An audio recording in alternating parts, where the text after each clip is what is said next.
Hi. Leo, you should have waited. You don't have the alerts during the starting screen. And so, yes, I will hide right now. Hello, chat. Yeah. Hello, everyone. The tavern is now open. And I hope everyone is doing well today on that fine Sunday. We're Sunday, right? Yeah, we're Sunday. Holy fuck. Thank you so much for the 6 month, man. Thanks, my brain feels smoother now. Perfectly.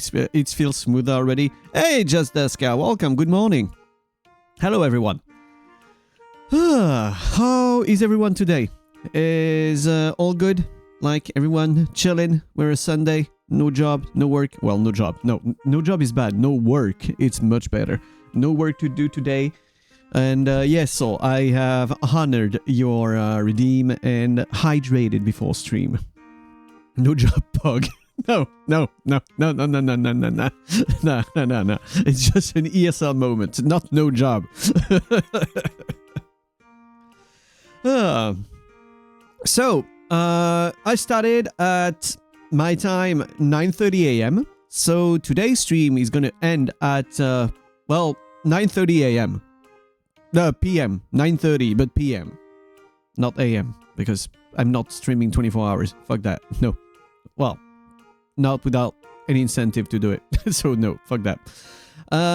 Otherwise, little news. I have finally received the package.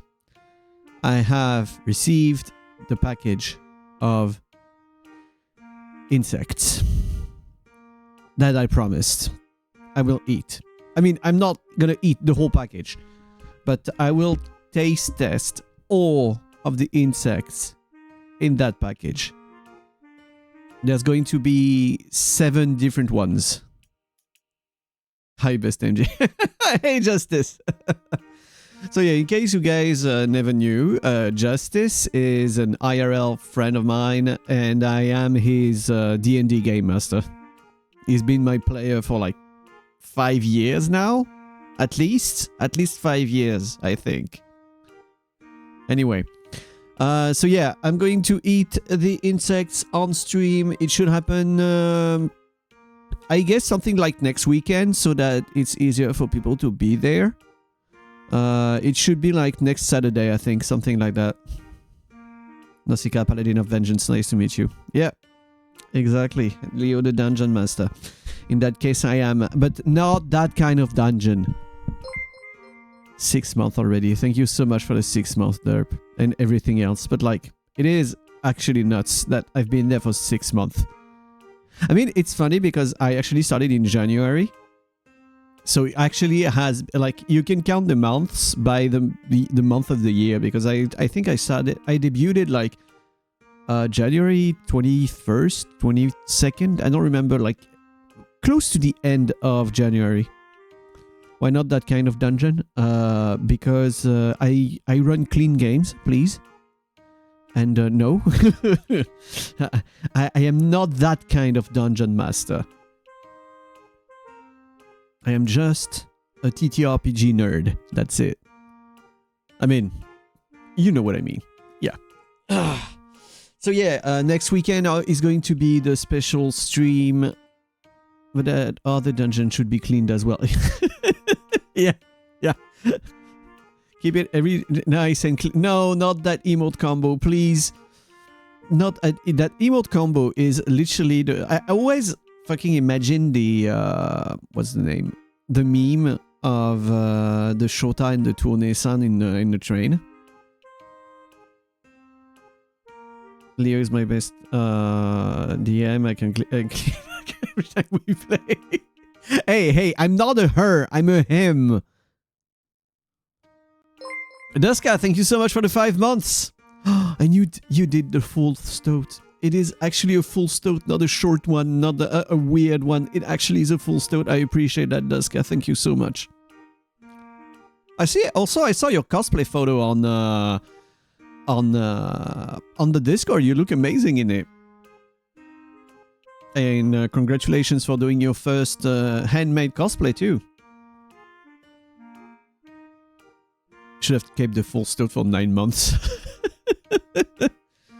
Actually, I need to create new icons for like the 1, 2, 3, 6 month, 1 year subs for Twitch. I haven't updated it at all, and it's entirely my fault. You can blame me, but I'm working on other things too, so it's not easy to find the time for everything. Otherwise, thanks to a lovely member of our community that is currently here, but I know he doesn't like to get shoutouts for this. But I got gifted a few games during this Steam summer sale, so you can look forward to me playing a bunch of games that I've always wanted to play. Among those are Ori the Will of the Wisps. I've played the first Ori game and I loved it. Very cute, very nice, and I really like the Steam Summer Sale. Yes, I really liked Ori and the something Forest. What was the name of the first Ori game? I don't remember. I don't even remember the name of the first Ori game. Ori and the Blind Forest. Ori and the Blind Forest. Yeah. Okay. This one I loved. I started the game. I finished it the next day. Basically, I really liked it. I mean, I enjoy games like Nine Souls and Hollow Knight and all with all the fighting. But I also really love games when it's a lot more about the platforming. I really like platforming. So we'll see how Ori goes. Otherwise, there is also the horror game called Bendy and the Ink Machine that I'm going to play soon-ish, and also the investigative game Shadows of Doubt that apparently is going to be extremely strong to show how smooth my brain actually is. But we'll see. We'll see how it goes. Moving conventions and summer sale, my poor wallet. Yeah, and I get that. I also bought a few games myself. Very cheap ones, but I still bought a few games myself. I got myself a game I always wanted to try because I heard great things about it. Another horror game called Pony Island. Do you guys know Pony Island? There's a second game that is going to be made. There's going to be Pony Island 2. That's going to be made soon, actually. And to the people that do not know Pony Island, it is the same dev that made the game Inscription. Inscription became very famous. The card psychological horror game. The deck building roguelike escape room puzzle psychological horror. Inscription. That's the same person that made Pony Island.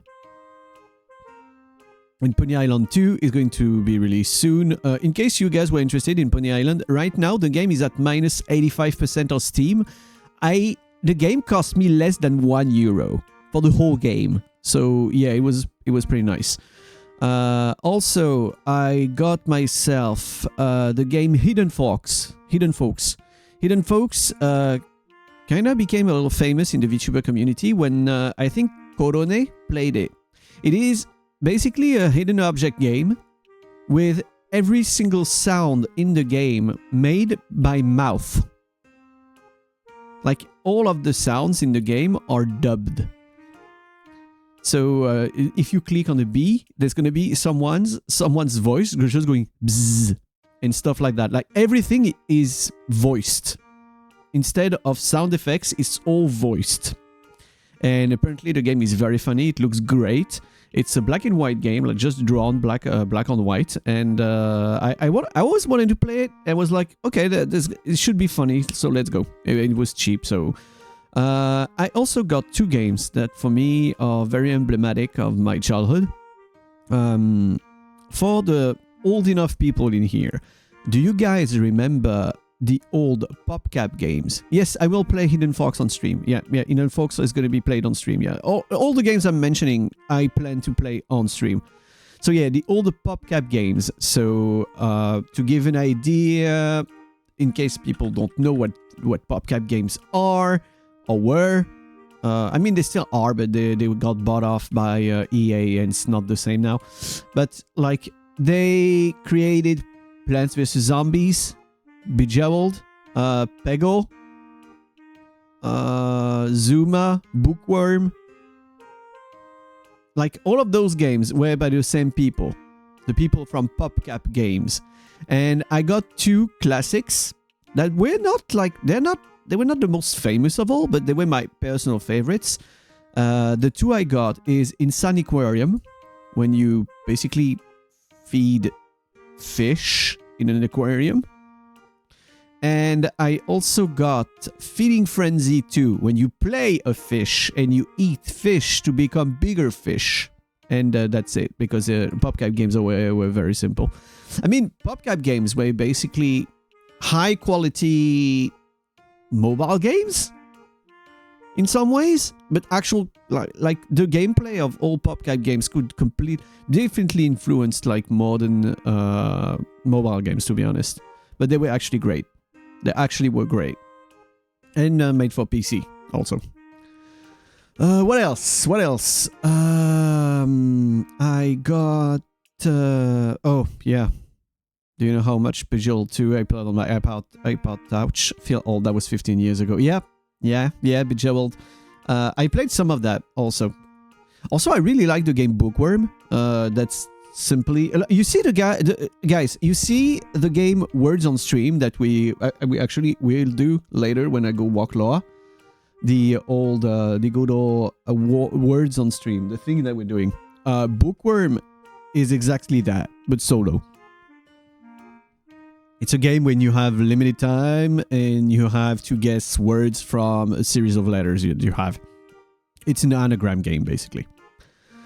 Another game I got from the Steam sale, because it was extremely cheap for what it is. I got myself Battlefield 5. Battlefield 5. I always loved the Battlefield games because I like the mess of huge maps with a huge amount of people. And Battlefield 5 Definitive Edition on Steam right now is less than $4. Like, actually less than €4. Like, I think it's 350 or 370 euros. So it should be like $4 or something in the US. Yeah. And I was actually planning... I know that's... like, right now it's a game that is very easy to get. It's very cheap. Like, extremely cheap. It's minus 83% on Steam right now. And I was thinking maybe we could play some together, even. $3.49? Okay, it's exactly the same in euro. 3.49 euros or dollar for the game right now. It is extremely fucking cheap. The game is $50 usually. But yeah, it's a fun game. Compared to BF games in Harami, I'll bullet spongy. The enemies are in this one. Name is the hardcore mode from the older ones. Oh, for the solo campaign? I don't even remember if I played the solo campaign. I don't even think I did. I could play the campaign on stream. Apparently the campaign is very nice. Like the story and all. Oh, multiplayer? I mean, I played some yesterday. And people die fast. People die very fast. Apart from like sidearms, most of the guns I've used, like at most I took... I mean, I like playing single shot guns, but yeah, like it wasn't that bad. Oh, the hardcore mode. Oh, the hardcore mode online. You mean? I mean, maybe people made hardcore mode servers in the community servers. Also, yeah, one of the reasons that I think it would be a fun game to play together is we can reach 64 people in a map, which can we can get everyone. I mean, we never have 64 people in my stream, so we could fit everyone. You can do anything you want, even if you're bad. It's still a fun game to play, and yeah, like it's very easy to just we choose an empty server and we take it over and we just have fun, you know. I remember when BF5 came out and at 60 people multiplayer was such a huge deal. Hey, welcome Parakeet, good morning.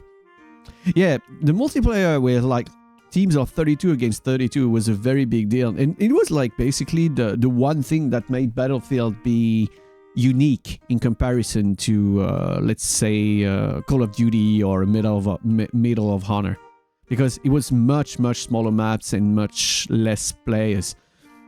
I mean, I enjoy Battlefield 5. I've always enjoyed Battlefield, but for me, the one Battlefield that defeats all of the other Battlefields is Battlefield Vietnam. Battlefield Vietnam was the one Battlefield that made me love the whole series. Also, you had the incredibly nice rock music from those times with Wayward Son and all of those, which I love. I really love old rock.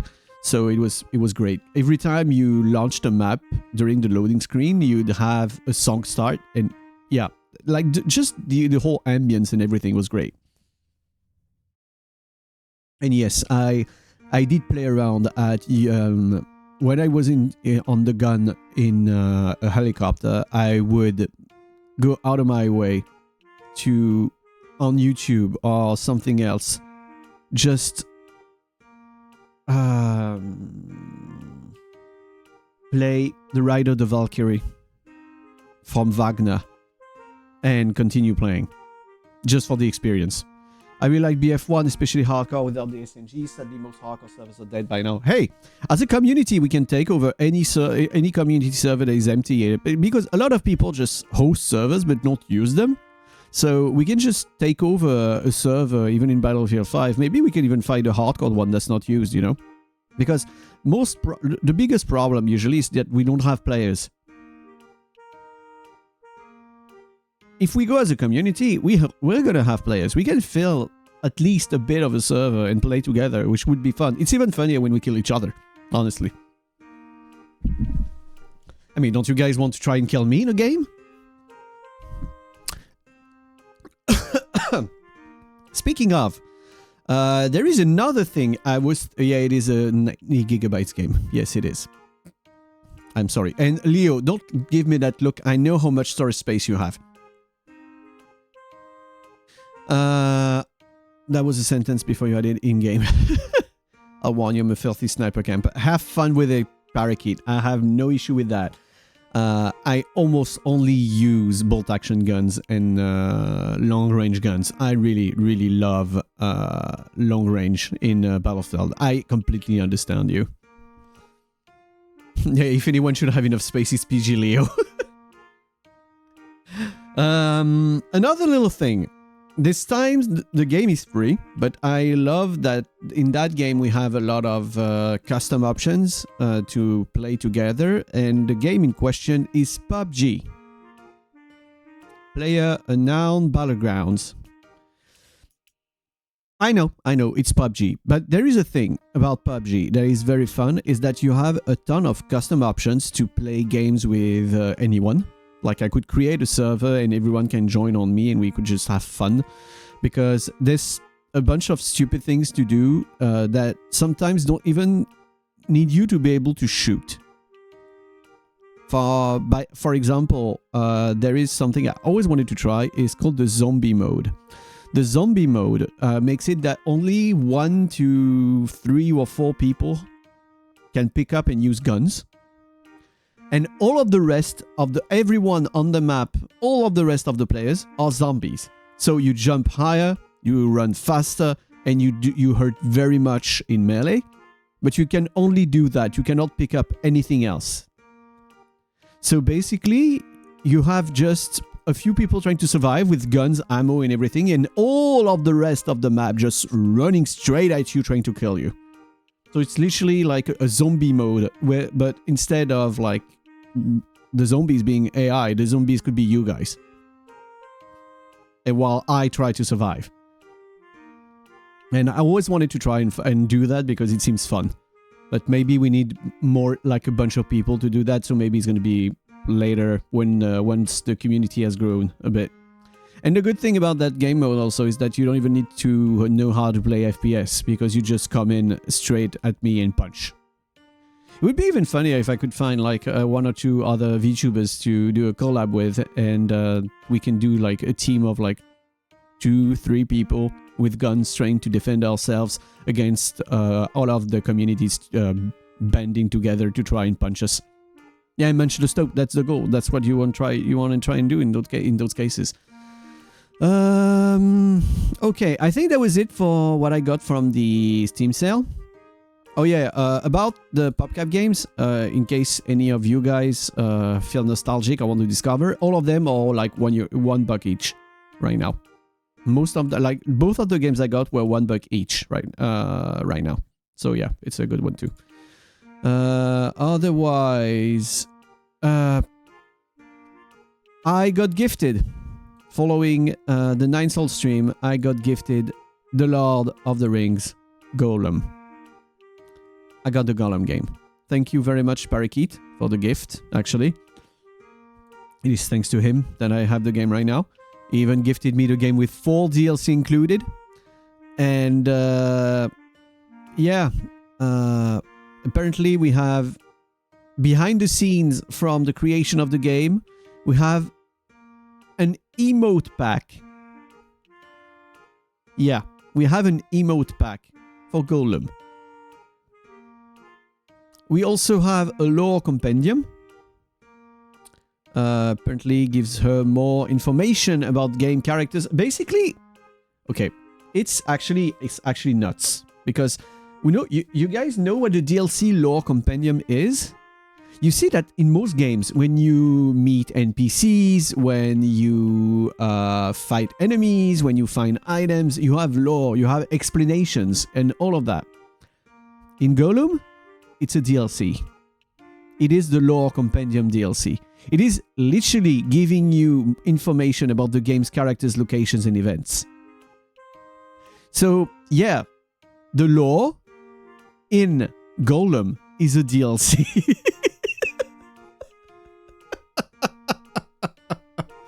And also, honestly, they made the Codex as a DLC. Yeah. The last DLC is actually kind of interesting. And I will activate this one. I'm very happy I have this. Because it makes all of the elves in the game actually speak Sindarin. So basically, the elves are going to actually be voiced. Playing, all the voice acting has been done in Sindarin. So the actual elvish language. Should it be a DLC? No, it shouldn't. But I'm still glad that we are going to have the elves speaking Elvish, basically. So this is nice. Hi, Puppy. Hi, Bob. Hi, Poppin-san. Perfect for me. Yeah. Let me stretch a bit. Okay. Yeah. So, about new games I got, this is how things are. Okay, I bought a few games from a sale 2 weeks ago. It was like $15 for all of it. You guys know the game Tales of Symphonia, Tales of Vesperia, Tales of Berseria, Tales of Zestria, all of those games. Basically, there was, maybe there's still... I don't... Yeah, it is still there's still a very big sale for the a bunch of Tales of games. It's a Bandai Namco summer sale, basically. And I used to really, really love Tales of Symphonia. I think back in the day it was on the GameCube. I think Tales of Symphonia was on the GameCube. And both Tales of Symphonia and... what was the name of that game? It was the game... It was... the other one I'm thinking of was... a kind of weird one. Oh, Eternal Sonata. Same devs. I loved Eternal Sonata because it was basically a Tales of game, but one of the main characters was Chopin. No, wait, Chopin, yeah, the pianist. The pianist Chopin was one of the main characters in a JRPG, in an action JRPG. And a bunch of the story was around music, of course. And I really love those. And I've heard that some of the recent, like more modern Tales of games are very good. So I got 3 of them. I got 3 of them for like less than $20. I got Tales of Vesperia, Tales of Berseria, and Tales of Zestria. Or Zestiria? Zestiria, I think it is. For myself. And those games, I'm not sure I'm going to play on stream because usually I don't really think JRPGs are the best to watch. I don't think JRPGs are the best streaming games, if you know what I mean. But we'll see. I haven't decided yet, but also I try to keep some games, at least some games, to play off stream, just to relax. So I haven't completely decided on what, if I'm gonna play those live or on my own. But yeah, in case your reaction is about that, Leo, Eternal Sonata. Yeah, mucho texto, yeah. Eternal Sonata was a Tales of like game with Frederick Chopin as one of the main characters. It was great, and the music was amazing because there was a lot of Chopin music. Okay. I actually went to visit the house Chopin lived in France a while back. It was a beautiful house. He was in love with a French author for a while. What was her name again? No, please, Google. I don't want the JRPG. I want the actual pianist now. Actually, I was also very, like, pleasantly surprised. Like, I was buying stuff for today's cooking stream 2 days ago. And there was a cafe just next to the shop when I, like, the second-hand shop when I went to buy stuff. And in there was someone on a piano, on a very old used piano, just playing perfect Chopin. Like, actual perfect Chopin, like, even very technical, very hard songs. It was just having fun on the piano. It was great to have that in the background. So, yeah, Chopin was in love with... what's her name?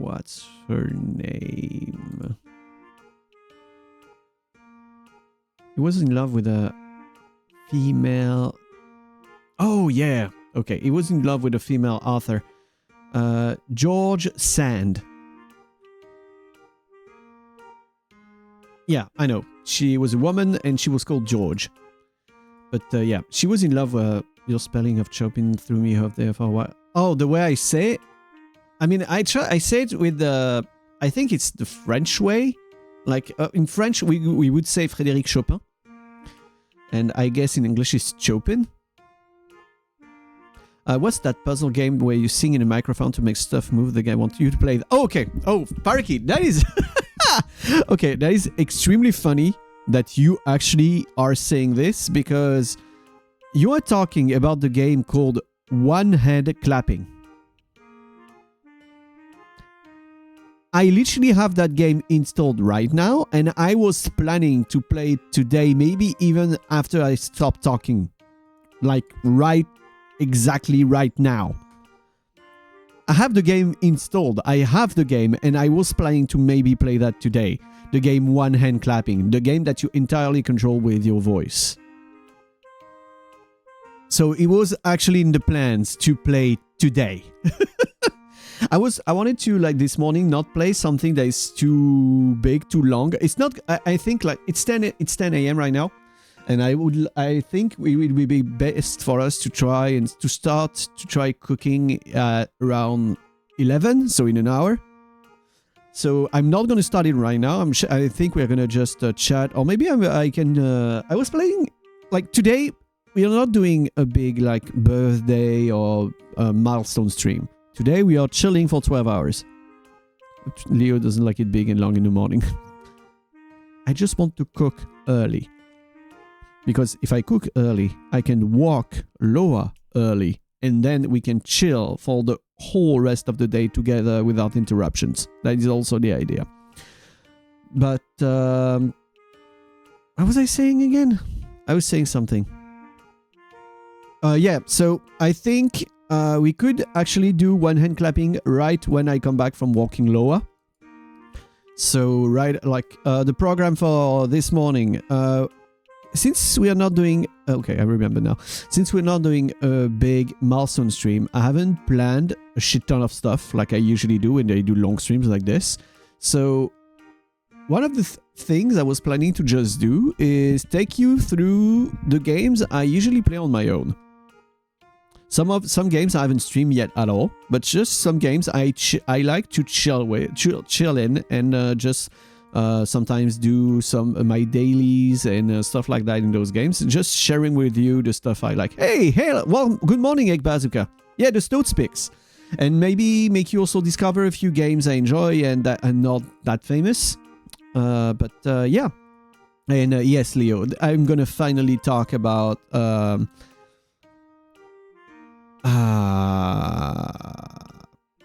Legends of Runeterra and show Legends of Runeterra on stream. It's a free game.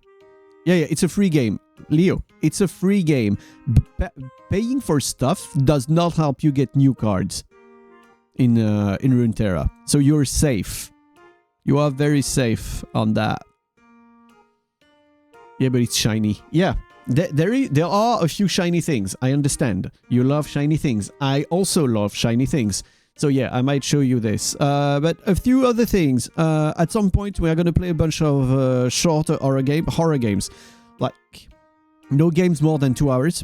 And I'm going to do a few of them. Maybe back to back. Maybe we're going to do things in between. I don't know.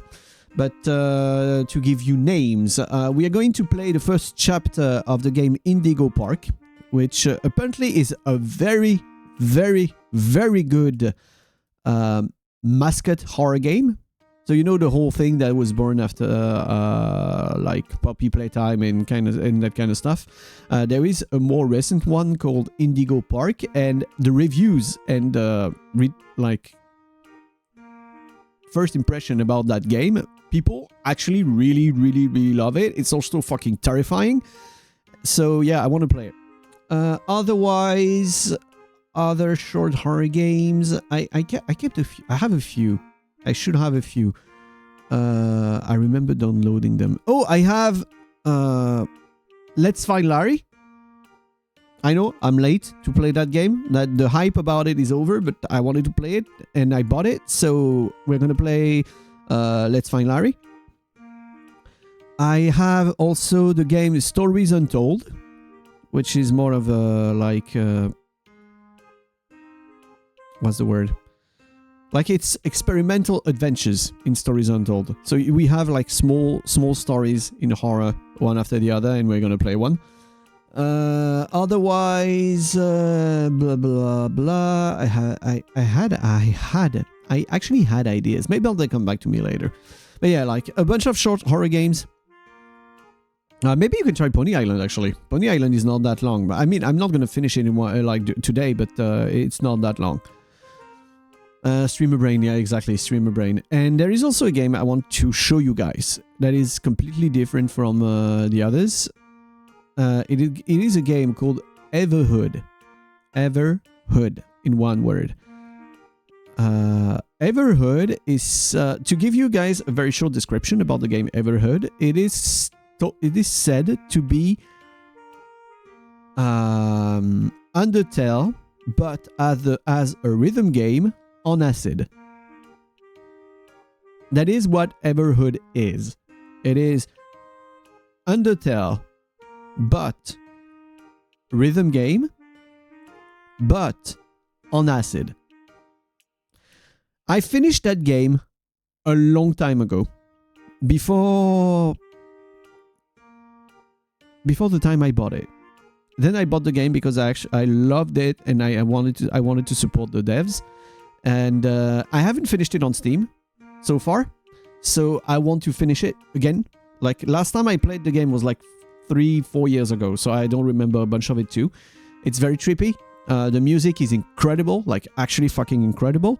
And so I'm gonna play it. I'm gonna show you guys at least the start today. And this is the plan. And yeah, I think this is it. And otherwise we're just gonna do stuff, you know. Just do stuff there. I just received a gift on Steam. Who did that? Evergate, a haunting 2D puzzle platformer set in a stunning hand-drawn vision of the afterlife, with an original score recorded by a live orchestra. 85 challenging stages and unleash the extraordinary powers of the genre-defining soul flame to help a lost soul reincarnate on Earth. Well, I didn't expect this to happen right on stream, but thank you so much, PG Leo, for the game Evergate. A game I haven't heard of at all. I do not know what that game is. It looks very cute. It looks very, very cute. It is 2D puzzle platformer. Yeah. Yeah. You know what? Yeah. Let's go. Let's try that. We're gonna try this.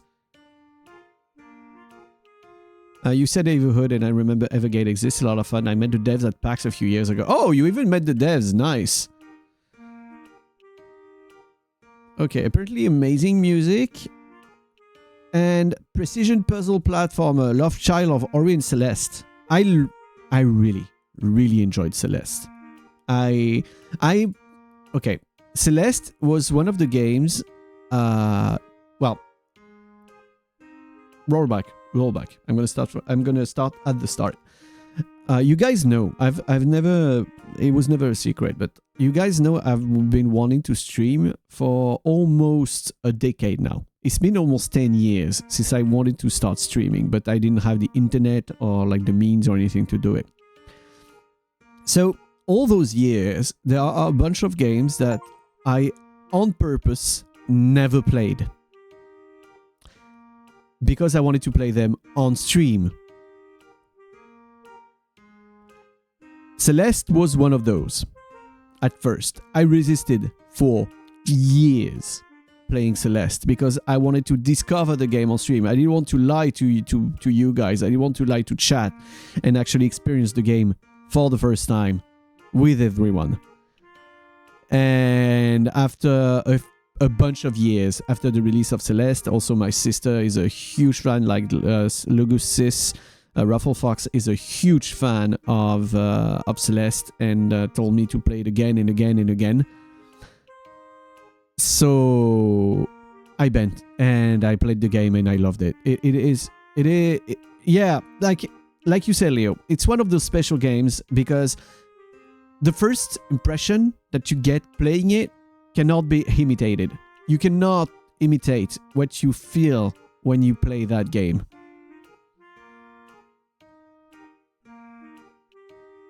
So, yeah, it's something I'm kind of sad I couldn't play with you guys. Oh, Rusted Moss. Yeah, I have Rusted Moss is in my wish list. I played the demo when it was released like last year, I think, and I enjoyed the demo of Rusted Moss. I put it in my wish list when I tried the demo. And Pariki, thank you so much for the game. Road 96. Hitchhike your way to freedom in this crazy procedurally generated road trip. No one's road is the same. Why are you guys just sending me games now? I mean, I appreciate it very much. Thank you. Thanks a lot. But I did not expect that. Thank you very much. I really appreciate it. We all do. Let's go then. I don't have you in my contacts. I mean, if you, well, you know, yeah, if you get a code, you could always send it to one of my mods and they can forward it to me if you prefer. If you don't have me in your Steam contacts, because I can't accept everyone. Like a bunch of people that I had accepted before. It was just before I started streaming. So I can't accept everyone all the time. But yeah, in the worst case, if you want to send me something, you can always see with one of my mods. Yuki or Piku or like all three of them would forward it to me without any issue. But yeah, like, thank you very, very much, guys. Oh, one little thing, because it has been updated and done by Yuki, by one of the said mods I was mentioning. All of the Stoat React videos has been checked, and so today we are going to be able to, for the first time ever, finally do the react section of the stream for all the funny videos that you've made. And yes, I'm gonna make it a you laugh, you lose. Hello, Zach. Howdy. Oh no, guys. Oh, the fight is starting. Well. Well. Okay, so now we are going to, like I said, we have 50 minutes before I'm going to start the cooking stream. Oh, by the way, cooking stream. As usual, it's going to be with the cam and everything. Today, I'm going to explain a little bit of what we're going to cook today. First of all, we are going to... I'm receiving more Steam games. Okay, I'm just going to finish the explanation and check this afterwards. Today, we are going to have a French staple to start our meal. The first part of today's cooking is going to be what in France we called an apéro or apéritif. What we called an apéro or apéritif in France is basically before a meal, you usually have a few drinks and you have finger food, like bite-sized food that you eat with a drink to just chat and socialize with people.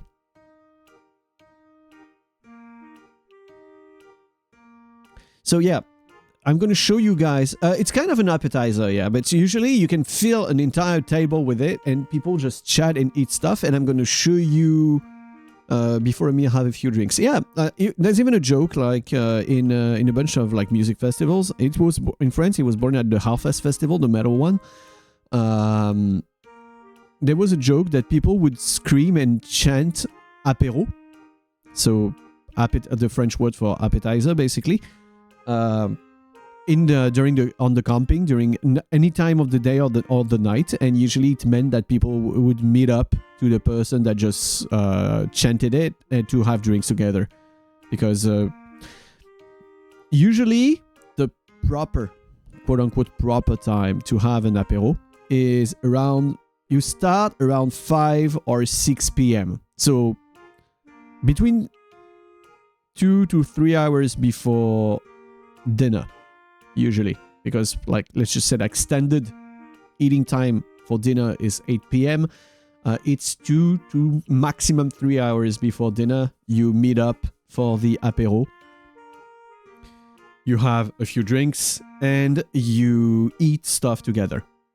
And one of the big things usually for apéro is that when you invite people over for an apéro, everyone brings something. Everyone brings a little thing to eat. So it could be olives, it could be what we call charcuterie. So charcuterie is like thin slices of meat, dried meat, and a ton of stuff like that. It could be pieces of cheese, like I said, olives. It could be small savory pastry. Like it could be anything. And I'm going to show you guys a bunch of different things that we eat in France that are very like normal for us to have as an appetizer for those things. Then afterwards, for the main course, since I'm going to make a pretty kind of heavy apéro with a bunch of different things with the meat and all, the meats plural and all. For the main dish, what we are going to eat is what we call in French moule marinière, which is a mussels recipe. Mussels, when I say this, I mean the seafood. You know mussels, right? M-U-S-S-E-L-S, mussels. The seafood. It is very simple to make. It is actually extremely simple to make. It is a specialty of southwestern France, usually. Like the recipe I'm going to make is a recipe of southwestern France, where I lived for almost like most of my childhood, like almost more than half of my childhood I lived there. So it was something that was very like normal and like it was a staple there. You boil them you put them in a pan. Well, you'll see in a few hours, but basically you put them in a saucepan. You add, ideally, you add some wine, usually white wine at the bottom, like 2 glasses or more than like around 2 glasses of wine inside of it, and then you just boil them. Basically, you don't boil them. You don't put a ton of liquid. So basically, you steam them more than boiling. But yeah, it's very, very, very simple. Oh, you had them in the Netherlands. So if you ate them in the Netherlands, maybe you had fries as a side with it, right? You should have had fries with the mussels, because basically eating mussels is a very French thing. Like in France, we have a bunch of recipes with mussels. When you go south, it is marinara mussels with a tomato sauce. It's just a big pot, great. And when you go more west, the recipe I'm going to do for you guys, it is mussels steamed with dry white wine, shallots, and garlic. It's very easy. Does anyone else feel like the word mussels doesn't have meaning anymore? I don't really know, man, because we don't say the same word in French, so I can't weigh on that one. So yeah, I'm gonna cook that, and for dessert, I am going to make my easy to make milkshake. We're gonna make kind of a fruit milkshake parfait with red berries, milk, whipped cream, and like a very nice looking dessert that is also very simple to make, that you guys can make anytime at home. And all of that will be accompanied by a French staple mix, which is called a Jacqueline. What in French we call a Jacqueline is basically a wine cocktail. It's a very simple wine cocktail. It is. I'm gonna show you guys the recipe. It is something that usually people make entire the Jacqueline, GACQUELINE, CQ. Basically, Jacqueline is the female equivalent of Jacques, which is basically the French for Jack. Jacqueline, exactly. You wrote it exactly how it should be, parakeet. I'm going to give all of the recipes anyway, with all the amounts and everything, so don't worry about it.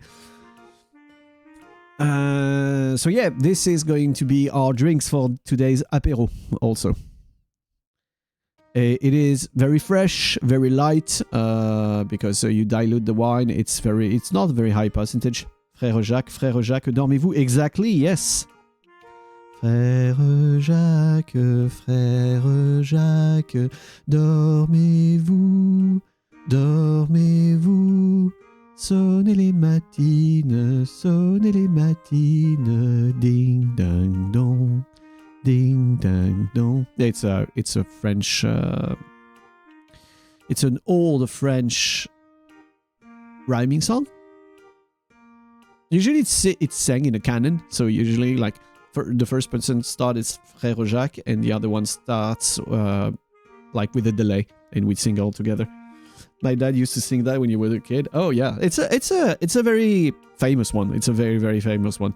Frère Jacques. And you can play around with the song very easily too. So, and the lyrics are extremely simple, so it helps.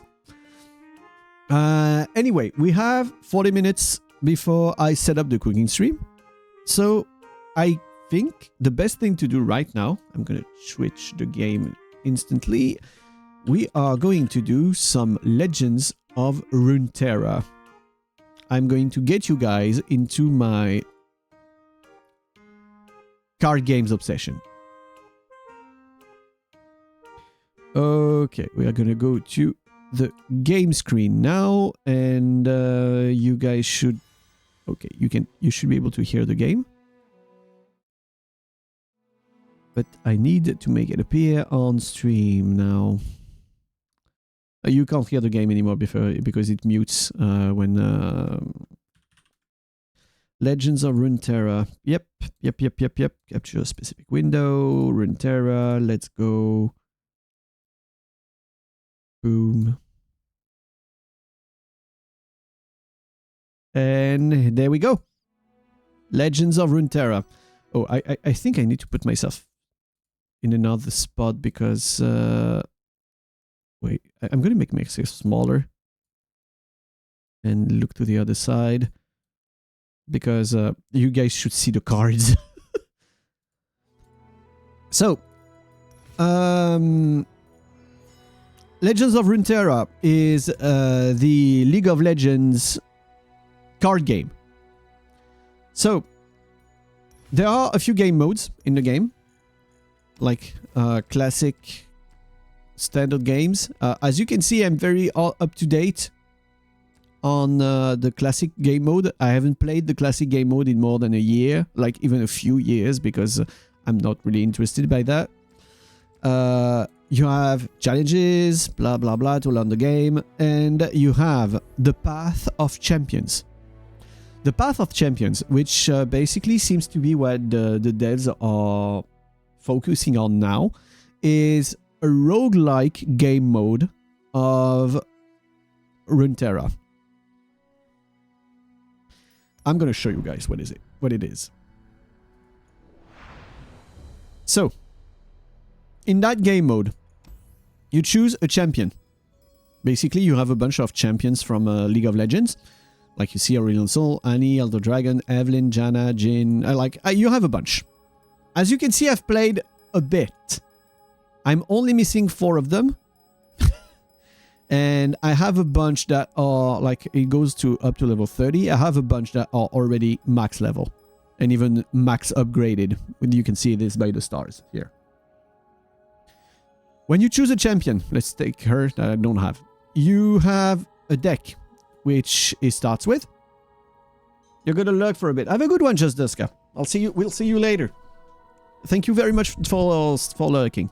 I know that a bunch of people come in and do not speak. Some of you guys are very big lurkers, and I don't mind at all. I really appreciate any views.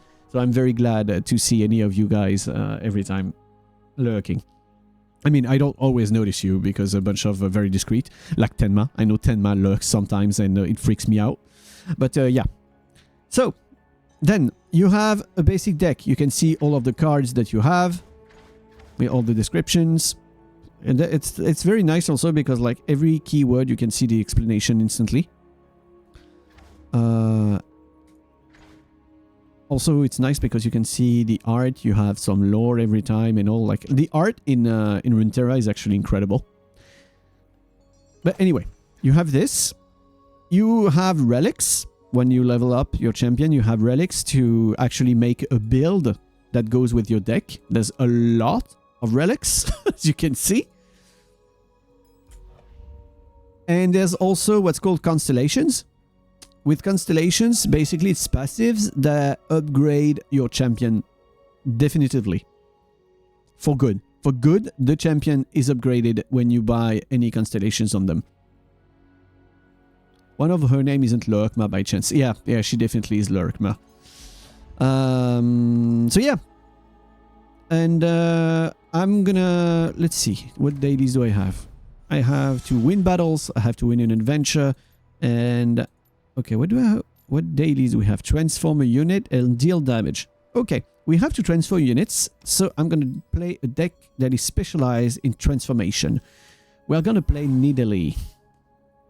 Nidalee. I really like playing her. She's very strong. She's actually very strong. And you know what? We're going to upgrade her. I have enough resources. I'm going to finish upgrading her. She's now she's max stars.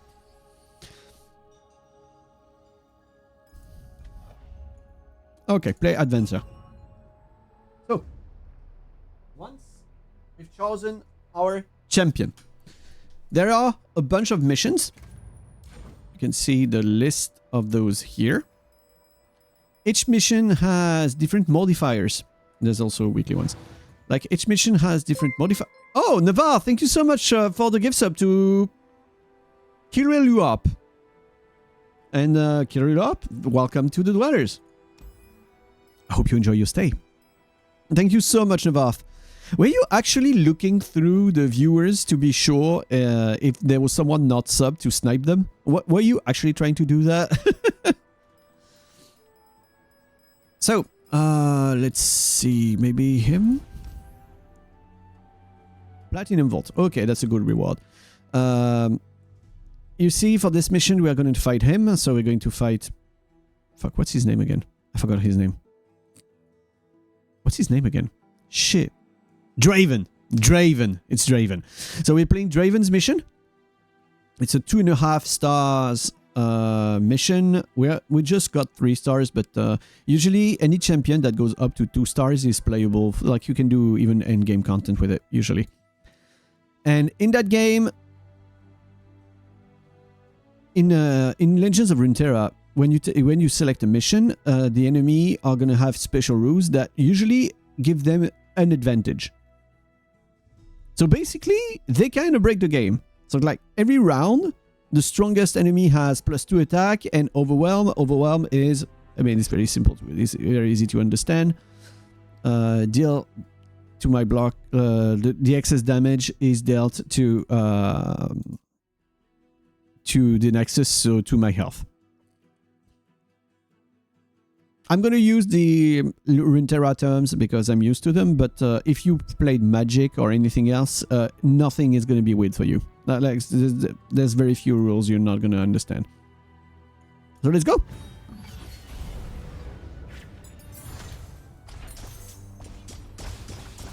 So, you have a whole tree, a whole thing to do until you reach the boss and you win. In a most... do you play Magic the Gathering? I used to. A long time ago, I used to play Magic the Gathering. When I started playing in middle school for the Nemesis edition. I think it was that. I think, yeah, I think it was Nemesis when I played. Nemesis, Apocalypse, and those editions. That's when I played. A while ago. Very much a while ago. So, I just started. I have powers with her. I have her powers because she's 3 stars. And first thing we do when we reach a new level, we get a new power. So a new passive. So those are common, they're not great. Oh, okay, this one is common, but it's very fucking strong. When you damage an enemy, reduce its power by the damage dealt. Every time an enemy tanks damage, he loses attack. For good. Like any card. It's very good. That thing is common, but shouldn't be. I'm gonna reroll to try and get something better. No. Oh.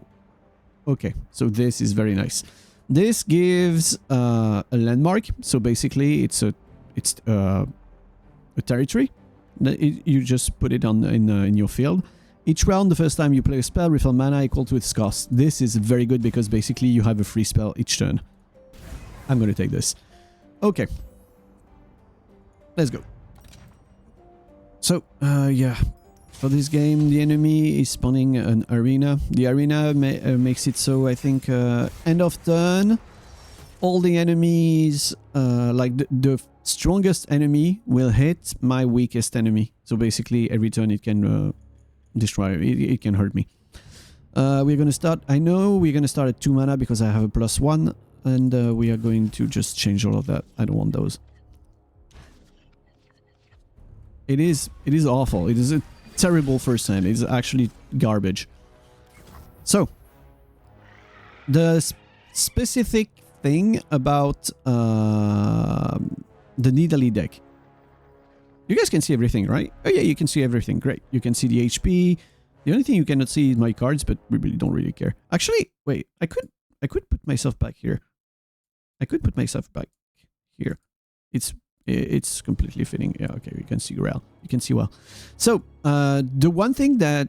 okay, first of all, explanations. Legends of Runeterra. You have Nexus HP. You need to reduce the Nexus HP to 0 to win. There's a few other win mechanics, but usually it's that. Then you have mana. You have a set amount of mana that you win 1 or more. But like normally you win 1 per turn, like 1 mana slot, and then it fills up every turn. And you also have spell mana. You can have up to 3, and that mana can only be used for spells. It cannot be used for landmarks. It cannot be used for creatures. And when you have leftover mana globally, it goes back into the spell mana. If it's up to 3 hours spent. So you can have like extra... You can save some mana for another turn to play more spells. Or if you don't have any spells in hand or nothing to play. So, now that the basics have been explained, the particularity of the Nidalee deck is transforming her creatures. So you can see these creatures cost... This one costs 3 mana, but it has Ambush. Ambush is a special mechanic. Can be played hidden if you have no other hidden ambush ally. Hidden allies are 2 cost 2/2s. You may pay a hidden ally ambush cost to transform it into its base card. So basically, instead of playing it as a creature, I can... No, in any case, I play it as a creature. I play this. So the other play... I'm going to do it actually. I'm going to do that. So now, there's a 2/2 here. And that 2/2 is like the... It could be any of... all of those. Because all of those create ambushes.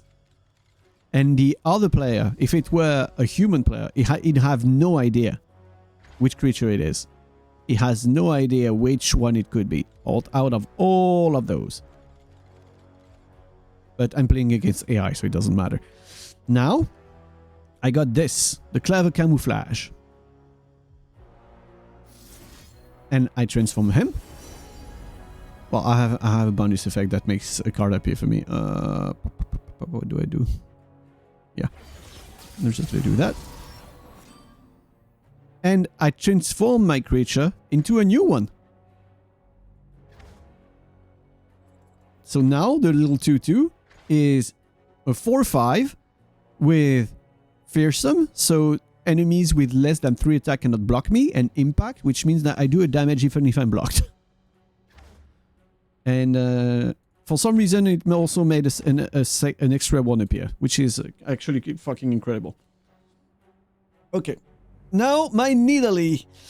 Nidalee is a champion's card. A champion card in Runeterra can level up and become stronger. And I have a little combo with her. Because I gave her a relic that refills my spell mana. You're going to see. So I play her as a bush. I don't have the mana to play her anyway. But her transformation card only costs 2 mana. So the very turn I play her, I can do this. Now she is back. And I'm going to be able to attack. And do 17 damage. Turn 2. Yeah, the bot does emotes. I can emote too. And give him shit like... like that. Okay, spawn the new guy. You lose 2 attack. Absolute king of BM bot, yeah. This reduces attack by 2. Both of them hit each other. And I choose what card is going to be on top of my deck. Okay, you die by. What do we do? Yeah, let's just use the landmark, I guess. I have nothing to use, like my hand is awful. But I have Nidalee, so it's cheating at this point. Okay, we play the bush. And we're gonna do this to transform him. And when he's transformed, he spawns too. We are gonna transform this one into a better creature. Discombobulate. Don't bonk me like that, Prism. Please, don't bonk me. And hello, Prism Nagy. Welcome. Okay, we upgrade him. And so, we did a few transformations, so now Nidalee leveled up. Yeah, we have little cinematics when heroes level up. And also, if you only knew Nidalee from League of Legends, she got... let's just say that she got a graphics update. She got an art update. This is human Nidalee. And this is the new animal Nidalee. She's a little more badass than she used to be. She's not just a fucking cougar now. She is a dangerous fucking creature. And I love her. She looks amazing. Yeah, every champion has different like conditions to level up. So she needs to see some summonings or transformations. And now, oh yeah, the other artifact I have on Nidalee is that when she levels up, she stuns all enemies. When they're stunned, they can't block, so I win. I mean, she could still be a full guy, but I don't know her age. So yeah, we win the first fight. Let's just continue because, I mean, you guys get the game. And so, in that game mode, okay, we have rewards, like a bunch of little different shit we get. And every fight we get a new card. And I don't really want those. Hey, good again, welcome. Yeah, I'm gonna take this. And now we get a support champion. So we get a secondary champion. Who do we want? Who do we want? Maybe Hecarim.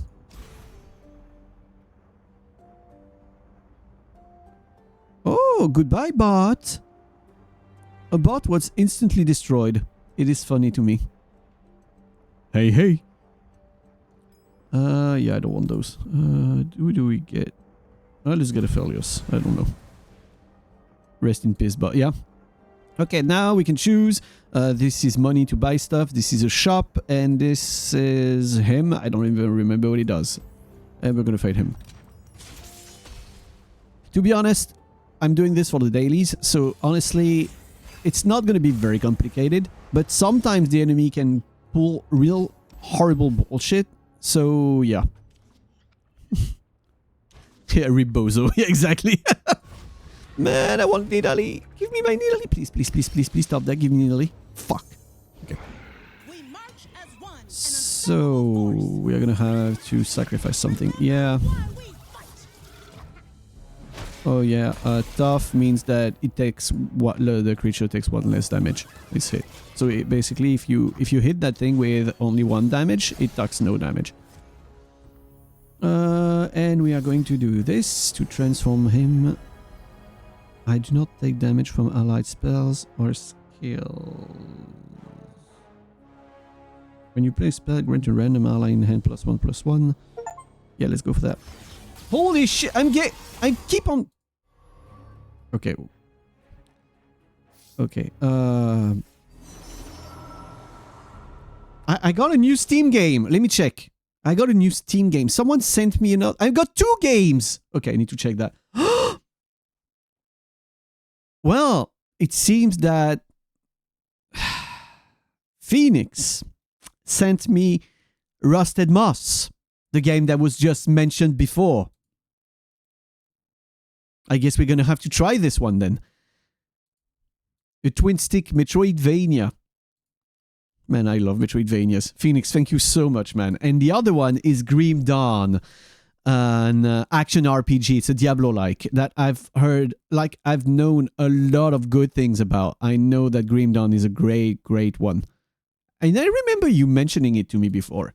I remember you mentioning Grim Dawn to me before. I know, like, it's a very, very good game.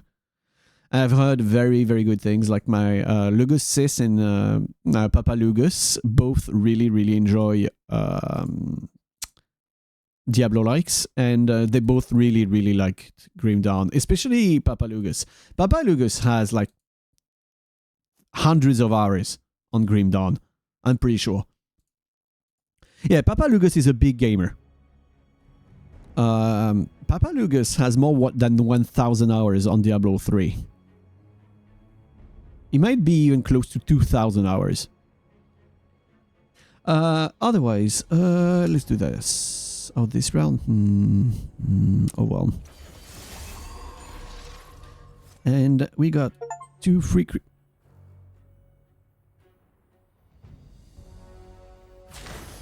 What is happening today? Parakeet? Tavern Master!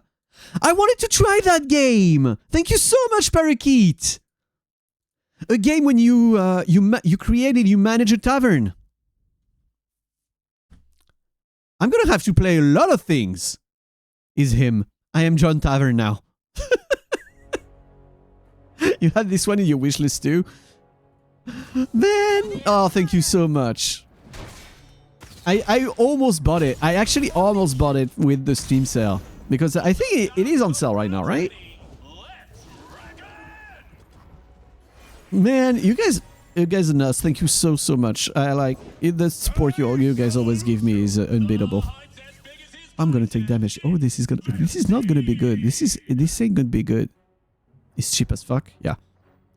Okay, we're gonna play him. Oh, okay. So this is gonna be pain. There is Traveler's Rest. That is same concept on your wish list. Oh, okay. So I hate that creature. That fucking thing, that dog. If I block him, it gets more damage. So if I block him, my creature dies. If I block those, some damage goes through because he has more damage than my health and they all have Overwhelm. I'm gonna kill this one because... Oh, maybe not. This one isn't the most dangerous. Yeah, I'm gonna kill this one. I need to actually try and play well because I have a horrible hand. My hand is terrible. I don't like this card. Fuck me. Okay. So you get vulnerable. Vulnerable means I can force him to block. What are you doing? An ally strikes an enemy. Oh my fucking god. Okay. Okay, fuck you. I get stronger now.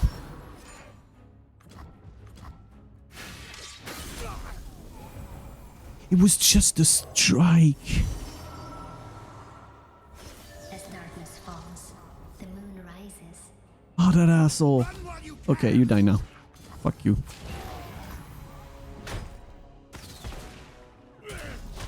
So yeah, as you can see, my max HP is 30. I'm already at 15. It can go very fucking fast. We can die very fast in that game. Okay, you get vulnerable. Now you get the lifesteal. So that effect I just got, like the thing I just gave her, is something that actually gives me Nexus HP when she hits. It very good. It very good. Give an enemy -2, -0. Okay, so we're gonna use this to the maximum to heal. So I'm gonna use that. Get my Nidalee next turn. We get 8 HP. And here we go. We're back at 23. Okay, we're good. Okay, let's do the Nidalee combo. We play the bush. So we get all the mana back. We transform Nidalee first. We have 2 Nidalees, and then you will transform you into something stronger, like the Spotted Toad. And then we create a weapon, and we get more lifesteal. Oh, you want to hit me? Fuck you. And we get more lifesteal from her. Commit. And we get this to stun. Yeah. We do this, that, so this one dies, and let's go. Not so fast, pal. Don't you dare finish giving me something I saw your friend request on Steam.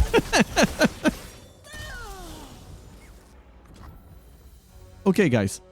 See? Now, we are back. We are back to max HP. The enemy has 5. He doesn't have any card in his hands. He cannot play, basically. We won. Fuck him. Fuck him. Oh, we got a goat. The goat is nice, actually. Oh, he's gonna do... yeah. Bye, Aphelios. The champion was killed by Oporo. The champion was killed by Oporo. Oporo just killed the champion. It is sad. Okay, you... Shadow in the bush. Nidalee level up. Our... Chiengi. And now... Okay. And now we do this. Because it's funny, he has only 2 creatures, and now have all of them. And I do this, I transform that into something much stronger. And then we destroy him by 39 damage. Fuck you. So basically, the way the game works, In the way it works in Legends of Runeterra, the enemy is gonna have broken passives and broken like things to help it. And what you should do as the player is break the game even more to win. That's basically how it goes. If you can break the game more than the enemy does anything, you win. So I have some money. I'm gonna let's go and get a power. I gotta get. Oh, we're lucky, bruh. In Runeterra, people attack one after the other. Each turn, one attacks and then the other attacks. With this one, I can attack every turn.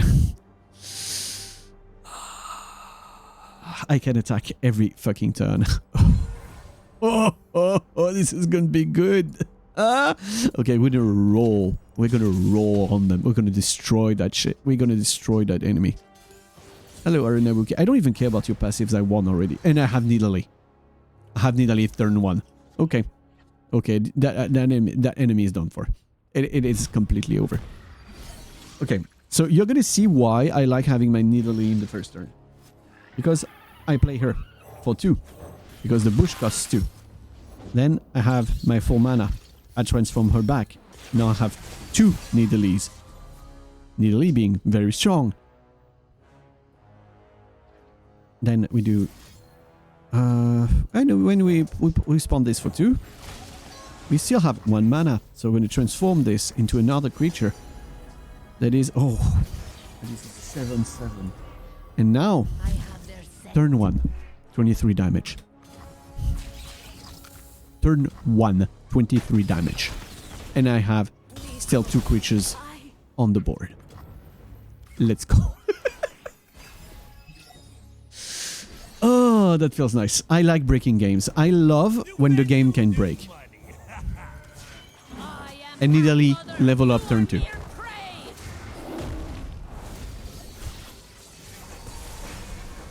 And since I leveled up, he's stunned. We transform this into a stronger creature. Let's take the most attack we can. And there we go. 37 damage second turn. He cannot defend. Bye.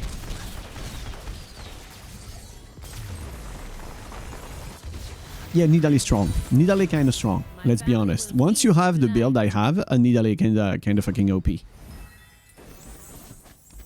And the cool thing is, you see, I'm doing like that mission, like that run. I'm gonna take you. I'm doing that run. Once that run is done, I'm basically going to be done with all of my dailies. All of my dailies are going to be done straight up. Like, I don't have to do anything else. All of my dailies are done. So no bother, no nothing. And, okay, I like it. When you heal, you can heal. Purchase healing to heal completely, no matter how much HP you're missing. And you can also remove a card. And I'm going to remove that bitch that I don't like. Okay. Okay, listen. Listen is actually a bitch. That dude is a fucking bitch. Every time he attacks, he gets 2 of those. Give an ally +2/+0 burst, so he can use it anytime he wants. And they cost 0. So basically, every time... Hey, Caro, welcome! Every time he attacks, he can give +4 attack to any of his units. The thing is, that asshole, every time he uses a spell, he gains a barrier. A barrier is something that makes you invulnerable for 1 turn. For the attack, during the turn. So it means that every time he attacks... Yeah, I don't care about your dialogue. Like this. The first time he plays a spell, he gains Challenger, so he can choose who blocks him.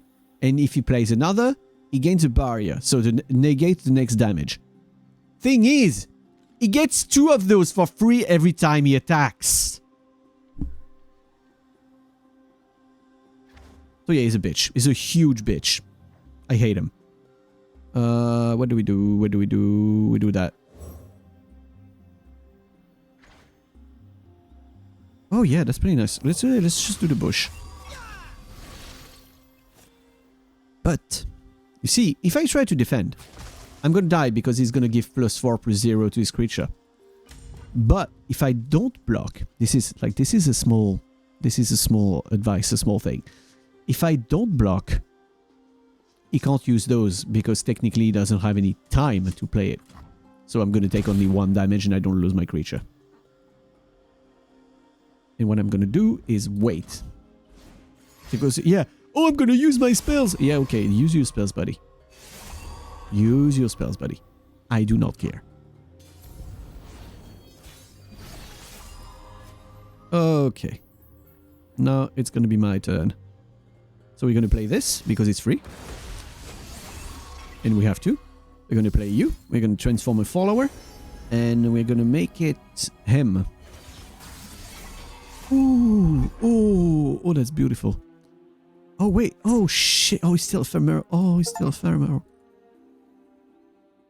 And then I am going to play him like this. The funny thing is, him is free to transform. And we do that. And so, you buff your ally. You, when you appear, you make people vulnerable. So what I'm gonna do is kill Lee Sin. Oh, fuck you, Lee Sin. Boom. Bye, Lee Sin, you die. And I received a game from the Apri. I'm gonna check that instantly. Holy f... Dude! The Apri just gifted me the Metal Gear Solid Master Collection. With Metal Gear 2. Thank you so much, man. Thank you so much. I wanted to replay those games. I was a huge Metal Gear fan. Thank you so much. So I have the Metal Gear Solid Master Collection and Metal Gear... Oh, and the old ones. Metal Gear and Metal Gear 2 Solid Snake. I've never played the old ones. I only played the PlayStation ones. Yo, that is so cool. That is the... Holy shit, that is incredible. Thank you so much. Thank you so much.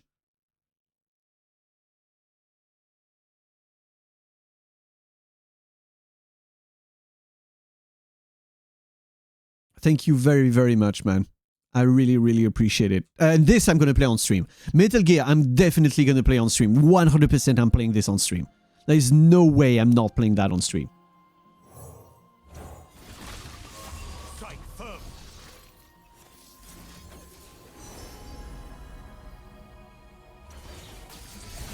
Wait, can we fuck with him? Yeah, we can fuck with him. He's gonna buff himself, but I don't care because he cannot die. It's a creature that's like ephemeral. It's just like the first time he strikes something, he dies. So, but I also have Deathless. So the first time he dies, it comes back to life. Okay, we want to join the Steam War. Okay, you guys are actually nuts. You keep on gifting games to everyone. I am like... It's actually a great thing to see. I'm really loving what I see right now. You guys are like being absolutely lovely. You are being incredible. I do not know what I'm doing. You have no money? Yeah, but you can be sent money. The chat reflects the streamer. I have too many games. You kill me, but no. He ain't dead, buddy. Okay, we keep on doing damage. We fuck with him, and let's go. Upgraded from make out to aggressively gifting. You actually are gifting very aggressively right now. Ooh, yes. Wait, why did he die? What happened? Why did he die? What happened? I just transformed my creature and died. Why did he die? Huh? Okay, I guess I'm just gonna play him and give elusive to that. Yeah, play your things, and give me a moon weapon. I want the Deal 3 to a follower. That's good. Okay, so he has a bunch of things. You see, he can defend and blah, blah, blah. So what I'm going to do is this, and play him. Him, he cannot die because he has fast attack, so he does his damage first. And those two literally cannot be blocked because they're elusive. It's basically magic's flying. Basically, it's the same as flying in magic. So I won. I think, yeah, I just won. Bye. That was a boss fight. We lost 1 HP. Goodbye, Lee Sin. Fuck you. I had very sour and sad losses against Lee Sin when I started the game. So right now, I just enjoy the trip. Okay, Needly. And yeah, become even stronger, Needly. Let's buff you. And a new power. New passive. Grow my power to match my health. That is nice. We get... let's go get a spell. We don't need healing.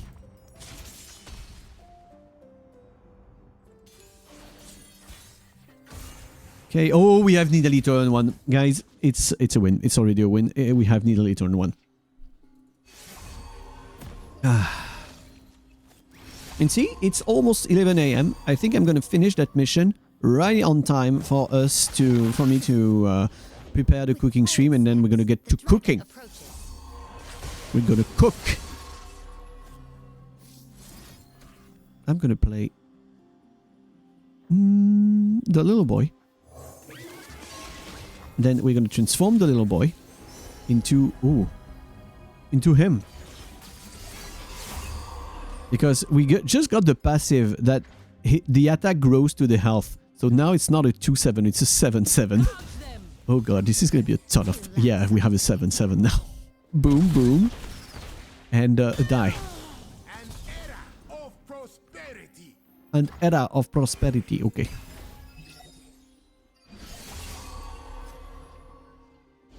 Chat, chug your Apero boost. The Apero hasn't started yet.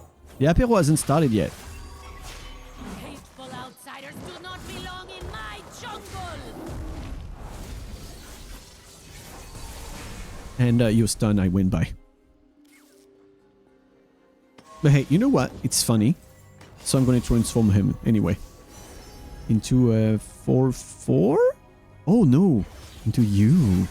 I got some good second plum one yesterday. Ooh, nice. She does double damage to the Nexus. Look at this.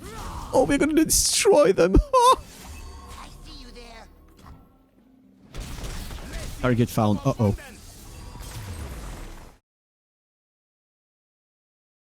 I got 5 new games since I started stream. I got 5 new games on Steam. You guys are nuts. Delirium Nocturnum. I love that one, Leo. This is actually one of my favorites. On tap, the Delirium Nocturnum is one of the best things I've seen. I see that I really made you interested into the Belgian beers, right? Because this is another Belgian one. And they rip. Yeah, Belgian beers are incredible. Beer is the alcohol that is drank the most in France. And Belgian beers are the beers that are drank the most in France. I mean, those and locals. And we got Needly, we won. Okay, Needly, transform. Yeah, more than wine. A lot more than wine, actually. Yeah, the stereotype is completely false. It's older people that drink wine in France. It's not like most people. It's the older ones. Oh, you're gonna stun my Needly? No, I'm so sad. It's gonna change everything for me. I'm gonna cry. Thanks, Parakeet. I saw the email. I need to play Control in the halftime. Oh, Control is a very cool game. I know Parakeet really liked it. I only do local one or the weekly discovery in the bar I go to. Ready. Cairo kissing. A new species. Are you guys gonna leave Cairo to make out on his own? Oh, you guys love the fruity one from Germany. Oh, the cherry one? I think there's a cherry...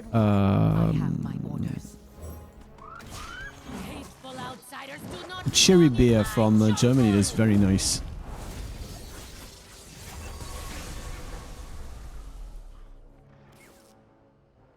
What does he do? If you damage the Nexus, transform into a pterodactyl. Okay, we're gonna transform you into something even bigger. When I'm summoned, gun the other ally spirit. Yeah, nice. The Leadermans. I don't think it's... I don't know the Leadermans. Oh, he cannot block. Okay, bye. It's over. 39 damage start through. And boom.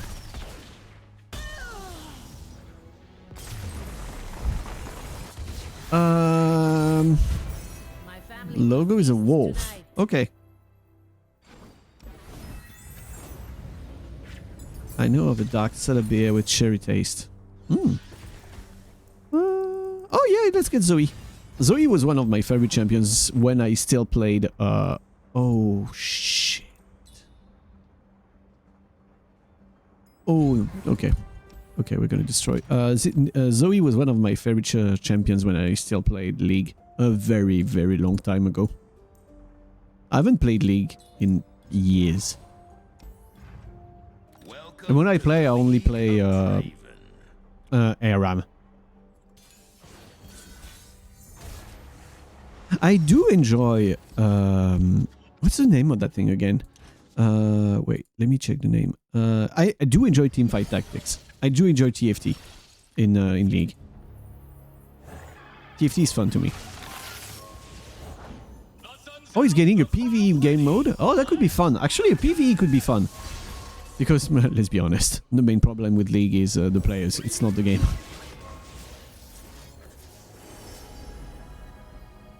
Why can I transform into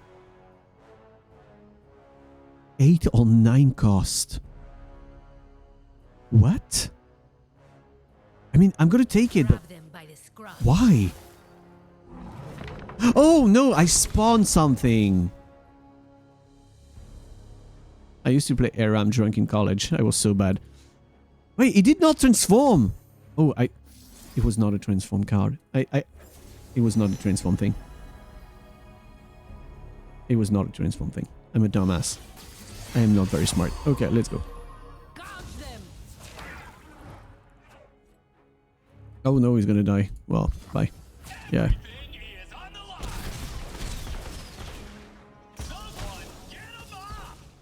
Dude, I did so much damage. This is supposed to be the boss fight. Like, the enemy spawns a free Draven every turn. That's supposed to be very strong. But we're destroying everything, and he's stunned now. This is dumb. This is dumb with... You quit League and you have never been happier. Understandable. Oh yeah, your other unit is also stunned now. Now I'm gonna transform him. And I'm gonna upgrade him into something else. Into this. Because I like big boys. Okay, now you lose. 46 damage turn 2. Let's go by.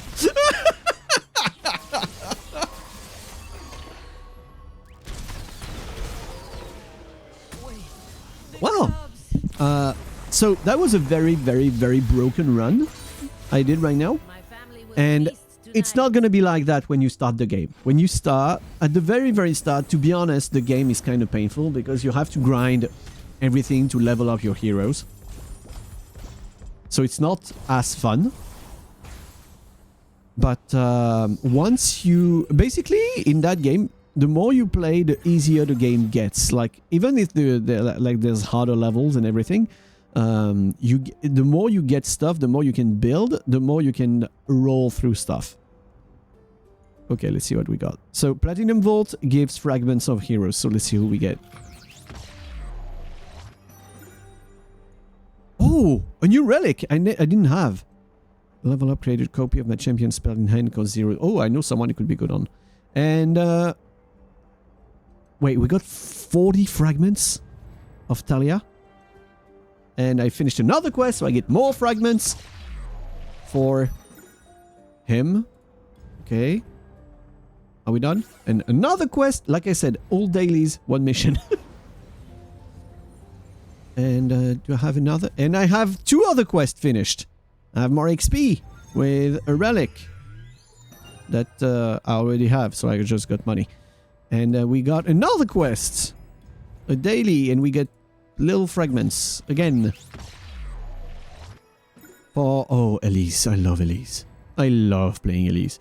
Okay, so we got fragments for Elise. Elise, it's still kind of expensive. Basically the orange fragments are the common one for everyone, and the blue one are for the specific character. So if you want to upgrade someone in particular, you can spend the orange ones, but I have other priorities right now. So Set, we got stuff for Set. Set, he has 30-10. Okay, we're close to finishing Set for free. Complete a daily. And Talia.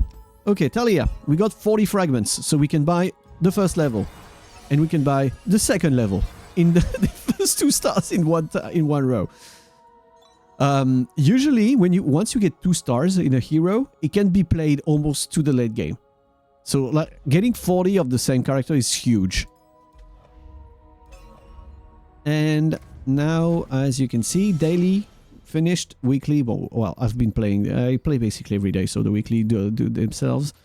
And we only have one single small daily here, and I'm not gonna bother with it. I mean, I should just play a deck that has plunder cards, and it could be very easy. But yeah, like as I showed, like you finish your daily very fast. Like it took us like 30 minutes, and I was talking and saying shit the whole time. So yeah. Though I said the game gets easier as you have your builds. There are 2 missions. I mean 3. There's those 3 missions.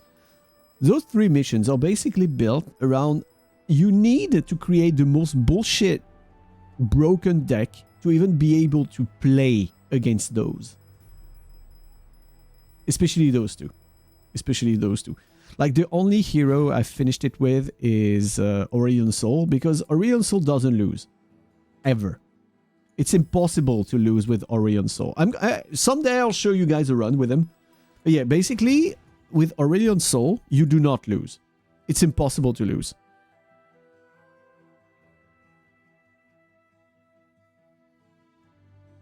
Like, for example, to defeat the Swain mission, every start of a game, he spawns 3 of those.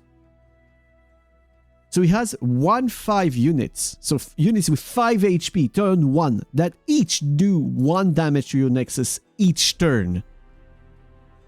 So first of all, if you don't have a deck that goes fast, your Nexus is just going to be destroyed by itself.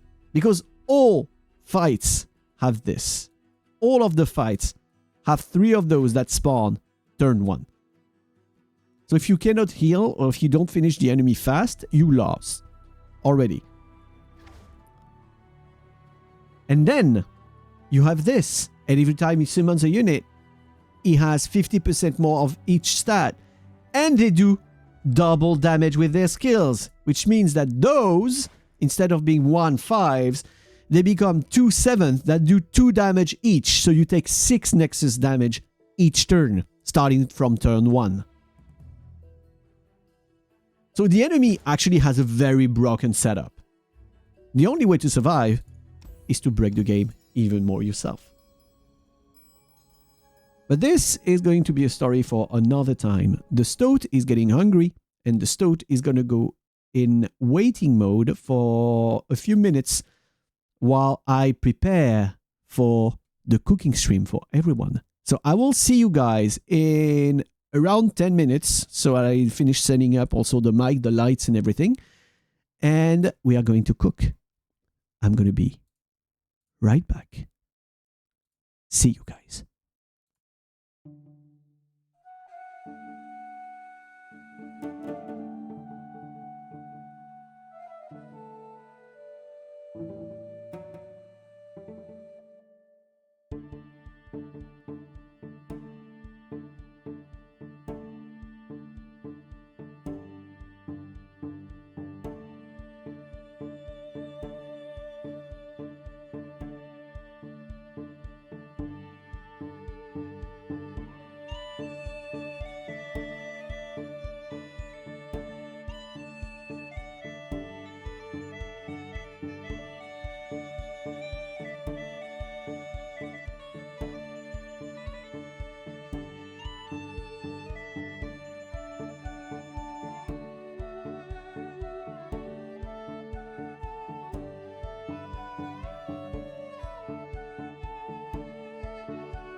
Hello.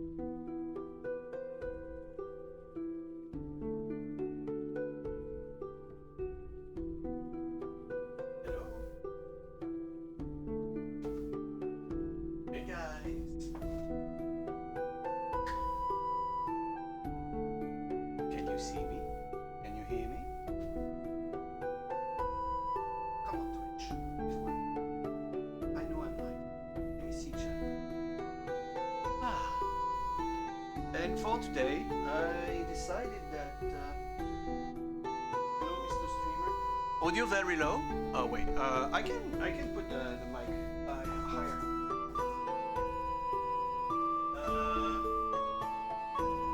Maybe like this. Okay.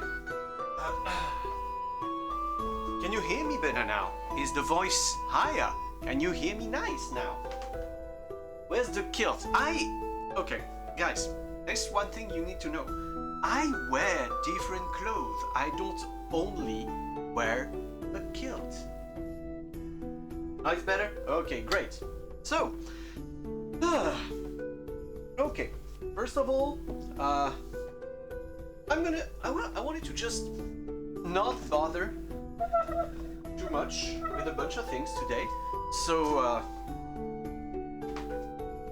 hi guys, how you doing? You should give me a high chat. You don't always wear the same clothes? Yeah, nah, sorry, I don't always wear the same clothes. I mean, you've already seen that face. You already seen this on the archive pictures. And I keep one silver. It's made of secrecy. I'm using the sunglasses. Own glasses here. Thank you very much. I appreciate them very much too. Okay, so for today, what we are going to do, actually, go ahead and share the It's a very wooden stool. Okay, now we can see each other. Oh, can you hear this? Can you hear the... Oh, the wood. The sound of the wood. Sexy sound.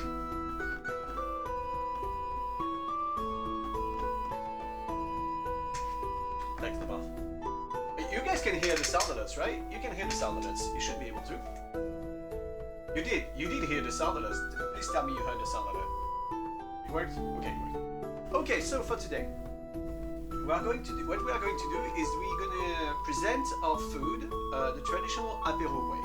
So usually when you present an apéro, usually it's presented on a cutting board. A wooden cutting board usually is used to present it. So what we're going to do is we're going to prepare a few things and set them up on the table, and then I'm going to eat it because I may be preparing stuff, but that's also my lunch. What we're making today, it's my lunch. So you know. And the first thing we're going to do, actually, I'm missing an ingredient. I'll be right back.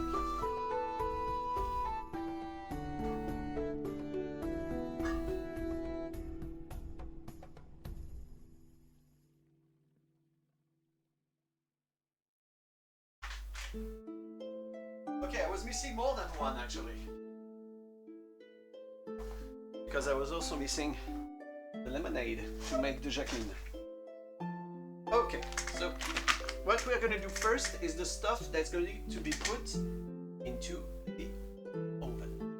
So, what we're going to use is we are going to use a flaky dough.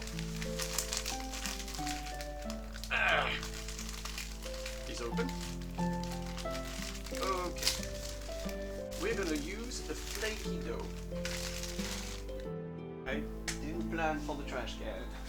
Okay, you're my trash can. Okay, let's take second plate too.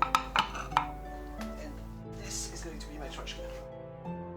So, first thing we're going to do on the flaky dough is very simple.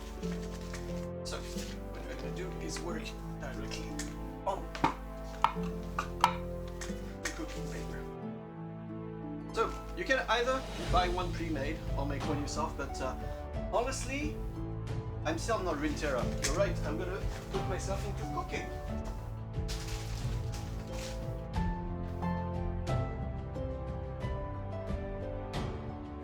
Thank you for very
that we do not need something too crazy for the beverage.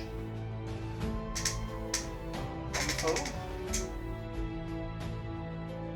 I might be able to. We'll see. Okay, so since we are making a mix, it is not something that needs an incredible quality of the drink.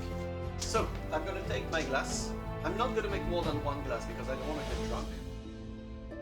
Good boy is up. Yeah, go. Yeah, let me check. It says hello. I should not do that while I'm cooking. Well, anyway. So, what we're going to take to make a Jacqueline.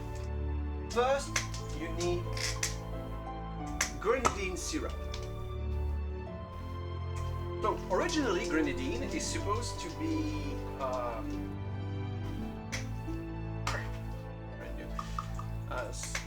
originally, grenadine is supposed to be pomegranate syrup, but now it's made with a bunch of red berries, and the result is basically the same. So what you put, and you put some grenadine in your mix, like not too much.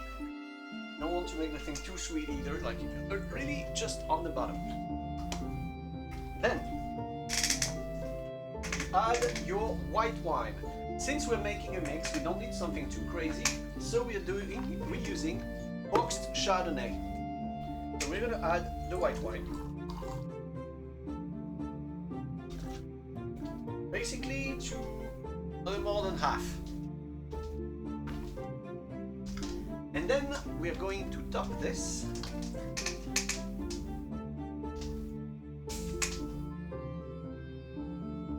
with lemonade.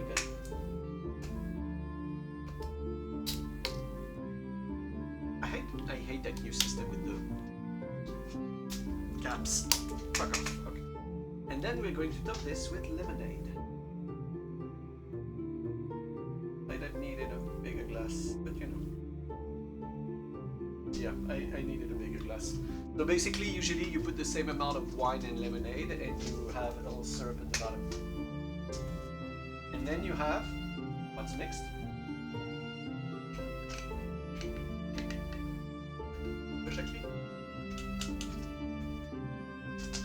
Yeah, it tastes exactly how it should taste. Cheers, friends. And as they say in France, santé. And as they say in Brittany, garbat. Cheers, guys.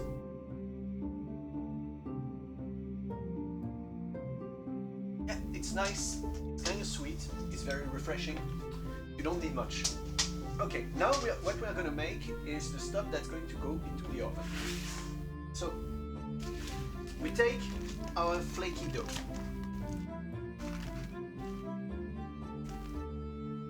And what we're gonna do, we're gonna make very simple things. Very, very simple things. First of all, we're gonna make cheese pastries. So what I'm gonna do, I'm gonna take 2 slices of cheese. I know we're gonna make too much because once again I'm the only one eating that. And I'm going to put the cheese on the dough. What we're gonna do now is we separate part of our dough. Take this side that we have. Can you guys see well? Can you guys see properly? Because now what we're gonna do is basically just roll the dough with the cheese inside of it. Just gonna roll. Rolls like this. Roll, roll, roll. Once it's properly rolled, okay. And then separate the middle. And then what we're gonna do, we remove the extra. All the extra dough we have, we remove that. And then what we're gonna do is we're gonna cut it into smaller pieces, basically bite-sized pieces.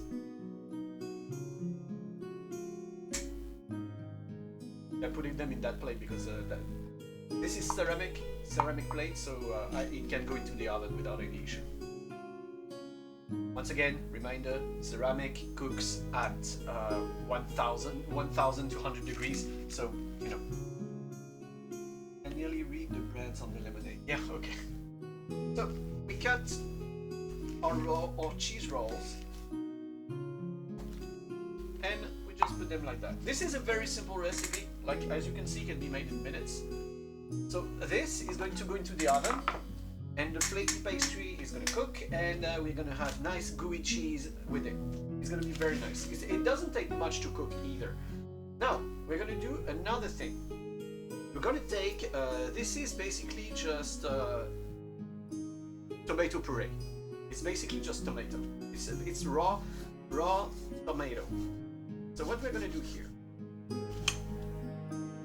we're going to take some of that tomato. We put it on the dough.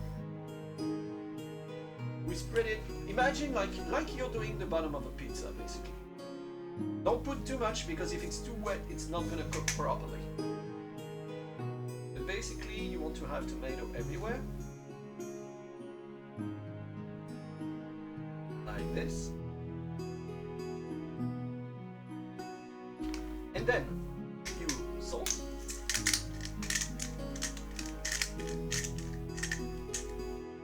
Pepper. What I do, simple is good, especially for my lazy ass. Hey, perfect. What I do for apéro in summer, pick up LOR pepper and goat cheese. Oh, it is very good also. And pepper.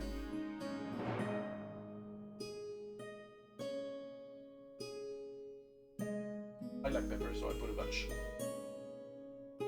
This is ground black pepper. This is ground black pepper. And then what I'm gonna add is also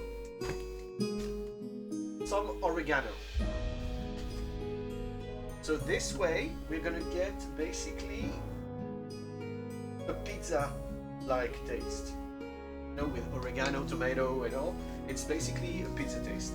You know what? We could actually I'm gonna add one last thing to make it even better. So here we have the herbs, we have the tomato, we have salt, we have pepper, and I'm gonna end this by adding some words. Garlic.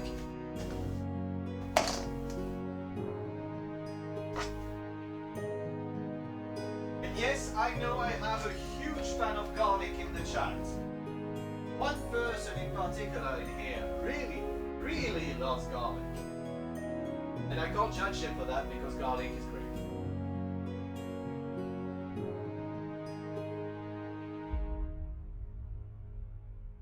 Okay. I put my garlic. Did I put it on the table already? We're using it later, so... also, I'm gonna cheat a little. Garlic is love, garlic is life, yeah. And we're gonna cheat a little. We're gonna add some fried onions to make it even better. Like, not much, but we add some fried onions here and there.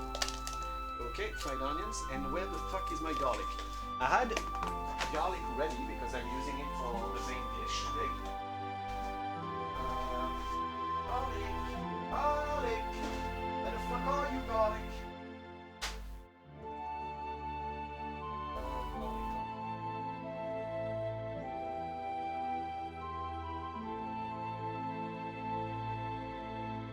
Okay, garlic powder. We haven't lost. The garlic is there. The garlic is there. Oh wow. It's very, very fine powder. Garlic.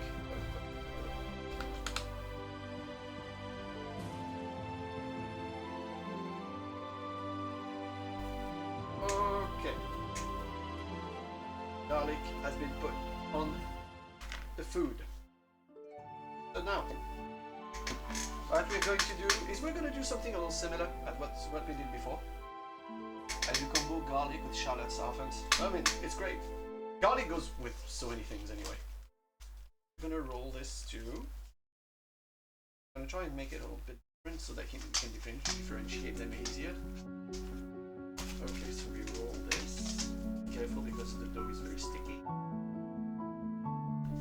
Okay, and we're gonna make long ones.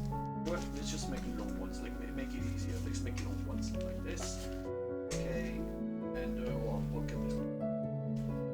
Put them in one of the plates, and we are gonna have the kind of pizza rolls right here. Okay, so I'm gonna move all of that from the table for now. Okay, with little bits of dough, you can make anything. One that's very good to make, if you take this dough, you roll hot dogs inside. You know, very simple hot dog sausage. You roll them inside and you put this in the oven. The result is amazing. The result is always great. Loa is curious. Yeah. It's like in pigs in a blanket, you know? And yes, I'm making food, so of course Loa is very curious. So I've put the oven on the heating program. So I'm just gonna wait. We're gonna hit a beep later, and it will mean that the oven is hot and ready for this. Chat, we need more garlic. Guys. Calm down. Okay, now we have those that are ready to cook. It's not gonna take a long time. It's gonna cook very fast. But now we have a few things. First of all, we have the biggest, most important French bit of cooking. We have a baguette. A nice baguette.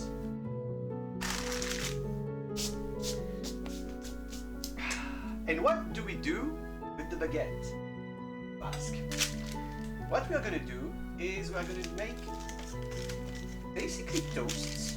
We're going to cut some of the baguette. Okay, so there's one thing.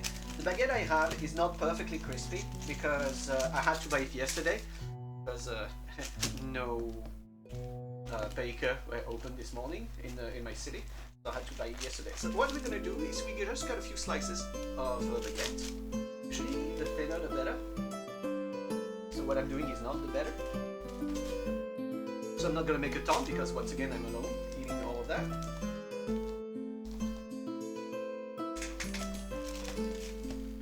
Okay, we're going to do this. And what we're going to do is prepare a few things to snack on because we like spreading stuff on bread and spreads. We really like it. So I'm gonna... Okay, we'll add the snack now. Oh.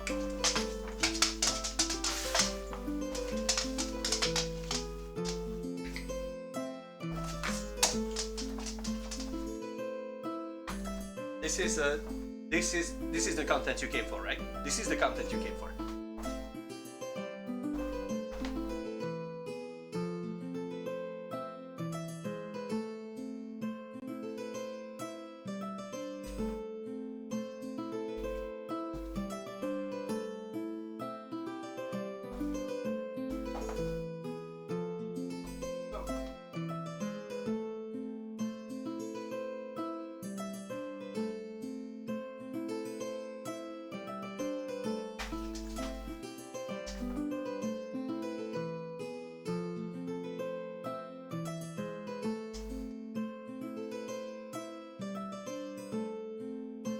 I was asked to add a LOR cam to the stream like a few days ago, I think just a few days ago someone said, where is the LOR cam? Hey, where is LOR? I want to see more LOR. Hey? Too famous for your good. You are too famous for your own. Oh, good. Okay, so I'm going to use a few of very classic things. So this in there is what is called rillette. So rillette is basically shredded meat that is cooked like meat that is cooked very slow for a very long time. Usually pork meat. Oh, this one is actually chicken. Chicken cooked in duck's fat and spices and everything. That is then pressed together and put in little cans in that case. So we're gonna open this. And it presents like this. Like a paste, basically. So what we do is we take some of that. As you can see, this is only meat, spices, herbs, and fats, basically. So you try to be all generous, and then you make little toast like this. Just kind of mini sandwiches. I'm gonna make two of those, two of each. We're gonna make two of each. Up on the bread, like that. Very simple, very easy. Okay, so making rillettes or pâté yourself is a lot of effort. It takes a lot of time. It's a very complicated thing to do. I want to try one day, but for now we're going to use the ready-made ones. So we have those two, and then we are going to do, since I live close to the coast in a way, like all of Brittany is a big coast basically.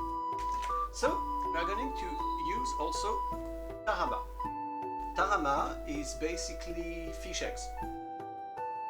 It's smoked fish eggs that you spread on bread. Like this. It's pink. And you just spread it. It has a very sea salty taste. It's very good. I really, really like it. Make of this one too. Okay, so we have a bit of the earth and we have a bit of the sea. Okay. Tarama is very good, very briny. Yeah, very briny, exactly. Okay, so this is very sensitive to heat, so I'm going to put this into the fridge right now and clean that knife. Oh, and the oven is ready.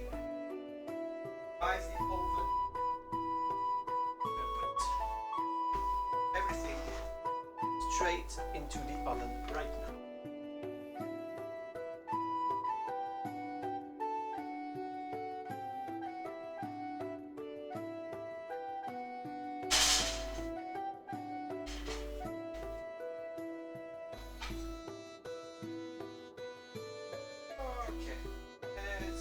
It doesn't need to cook very long, so I'm gonna have to check on it in a few minutes.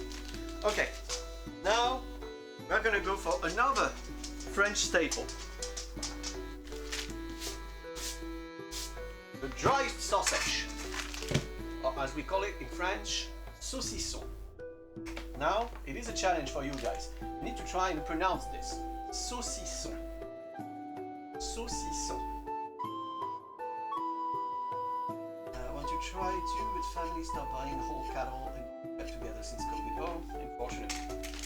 So, we are gonna eat some saucisson. So, some dried sausage. The one I got is one of my favorite usually. So, it presents like this. It is basically packed meat and fat inside. I think it's stomach lining that's used. And then you cut slices into it.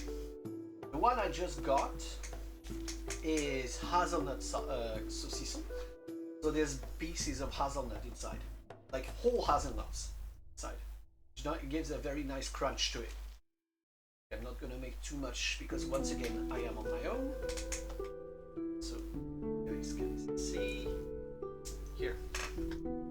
I'm gonna get closer to the camera. No, no, don't drink. So, guys, this is.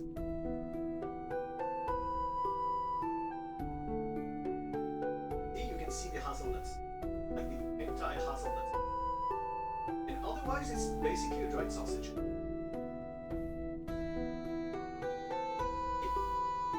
It's very tasty. Also, it's terrible for a diet, but it's very tasty. So, yeah. People usually eat entire saucisson during an apéro. Like it is very much one of the classics.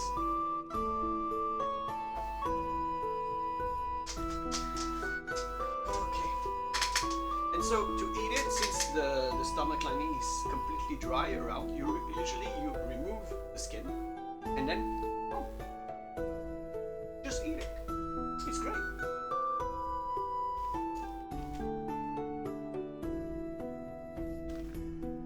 be so much further if you lived in France. Yeah.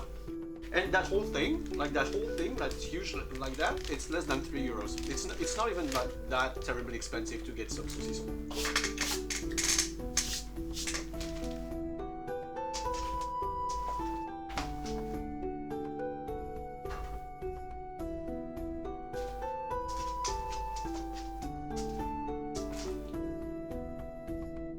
Okay, and now we're gonna go for the last thing because we are not done. We are not done.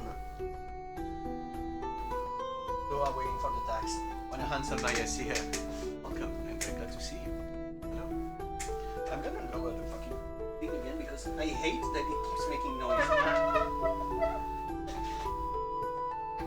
Okay, much better. No creaking noise anymore. And also, I'm thirsty.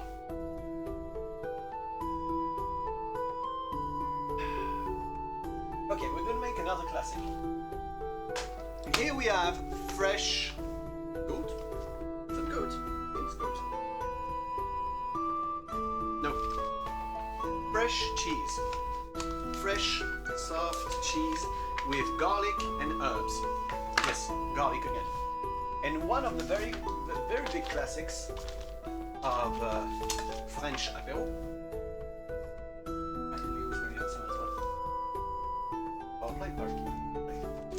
And I mean, you were talking about him, right? He's the handsome one. He's the handsome one. He's being shy now. No, he's not being shy.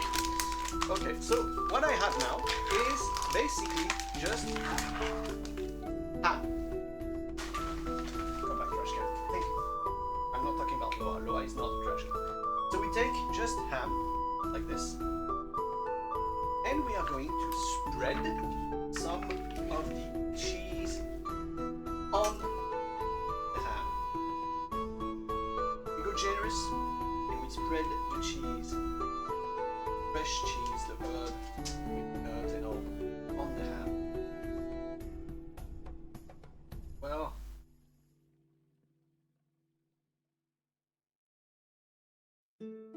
this is something that even in schools I saw that thing like being served sometimes. It's very simple, it's very tasty. So you spread the cheese on the ham.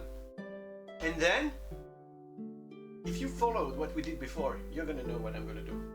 I'm gonna roll it. You roll that, and then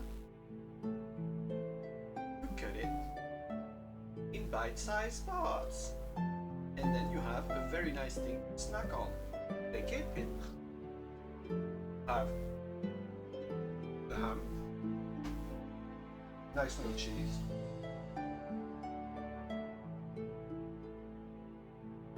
Enjoy yourself. Also, that cheese usually is very light, and there's a bunch of different ones in France for the cheeses. So, like, this one is with herbs, but there's like there's one with walnuts inside. There's ones that are slightly spicy. Like, you can use any kind of spread inside of the inside of the ham. You basically use the ham as the cover too. We like rolling things. I mean, it's the easier way to do it. You know, it's the easiest way to do the thing. It's basically just the easiest way to make it bite-sized afterwards. Because if you pack it, if you roll it, if you pack it afterwards, you just have to cut it and then.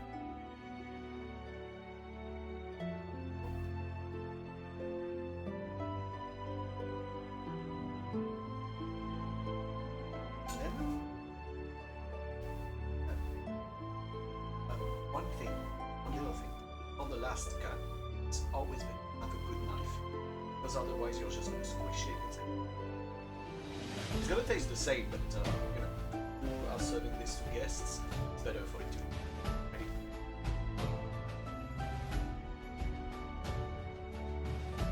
Have cheese and rolls.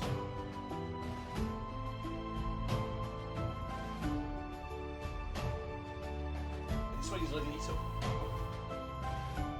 There for me anyway. Okay. I'm gonna put this back in the fridge. Noah is really hoping for me to make something for. Really, really hoping.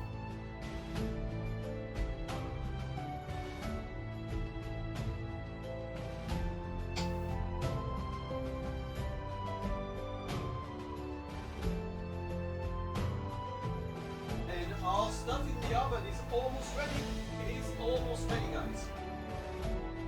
I'm very close from being completely done. So what I'm gonna do is something that now it's extremely simple. It is dried ham. This is a very big staple in Spain, in Italy, and also in France. I shouldn't come here before dinner. Yeah, I'm sorry, man, but yeah, I'm cooking. And this is just the start. This is just the start. So we take some dried ham. This is like the big charcuterie. Some dried ham. One slice because I already have far too much food, and usually you can either break it apart or just like nicely on top. Usually it's even better when you get it cut like very thin, so it's very nice to just eat by itself. And boom, extra meat. And this is charcuterie. I think charcuterie is supposed to be the meat, and there's this stuff here, so it's not exactly charcuterie, but you know, it's apéro.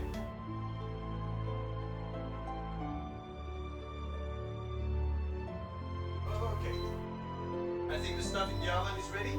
I'm gonna take it out, and what? I'm gonna put it on the plate, and you guys are gonna see it right back. I'll be right back. Don't entertain them.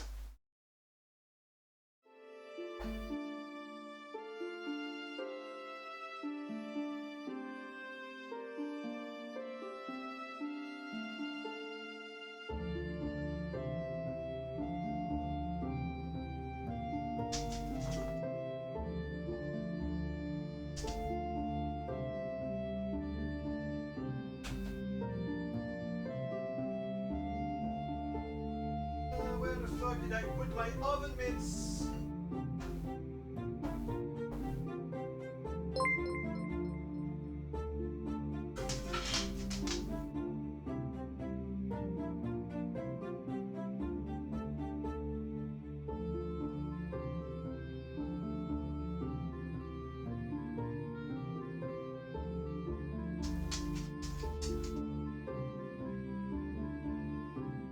I'm not gonna eat all of it anyway.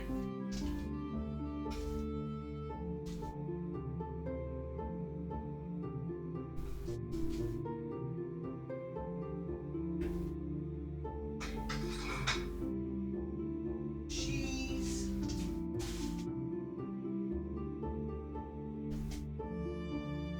Tomato ones.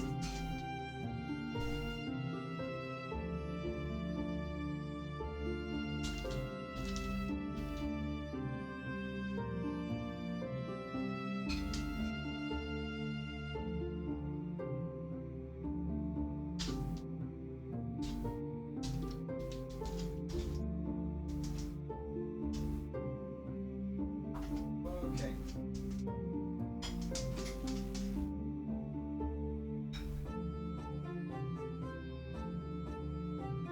Here we go. Everyone, I present to you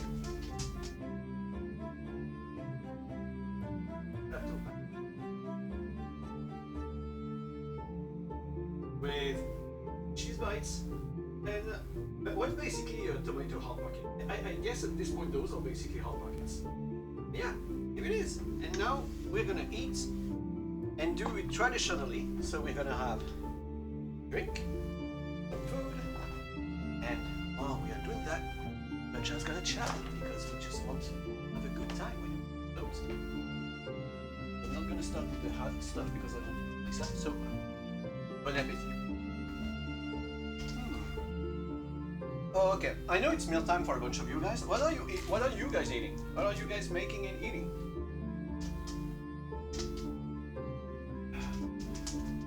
Thank you, Pariki. You too if you're eating.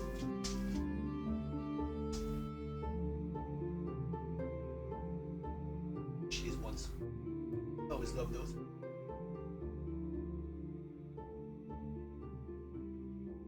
I don't usually make the tomato ones because I'm not such a big fan of tomato, but cooked baked tomato with the herbs and everything, it's gonna be nice. Oh yeah, oh yeah, oh yeah, the tomato is good. Oh, you'll make some burgers later. That's good. Nice. Like classic burgers, just like cheeseburgers. You know, like any specific plans for the way you're gonna make the burgers?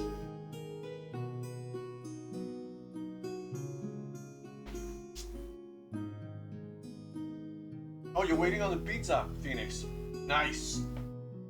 Pizza is one of my favorite foods ever.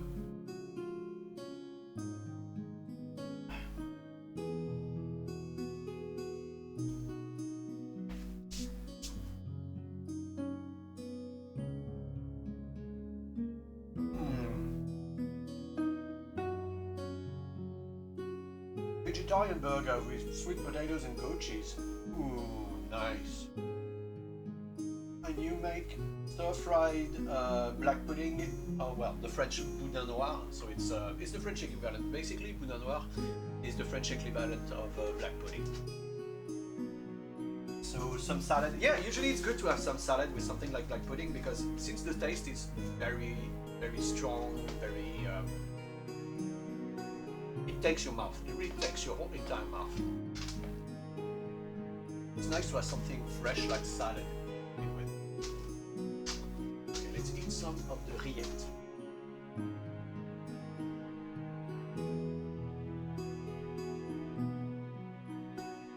Basically, rillette is the spread equivalent of pulled pork, basically. Honestly, it's the best way to say it. And French pâté is the same thing, but instead of keeping like the fiber of the meat, like make like pork, you see, you just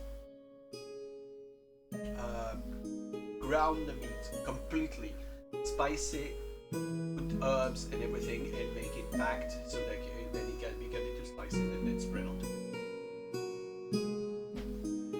Not a fan of the chicken one. So this one, this specific brand, I like the chicken one, but it has the taste of roasted chicken. Like it has the taste of rotisserie chicken. It's a very good one, but it's hit and miss. Depending on the brand and everything, it can be very hit and miss, and you need to find which pâté and which rillette you like most.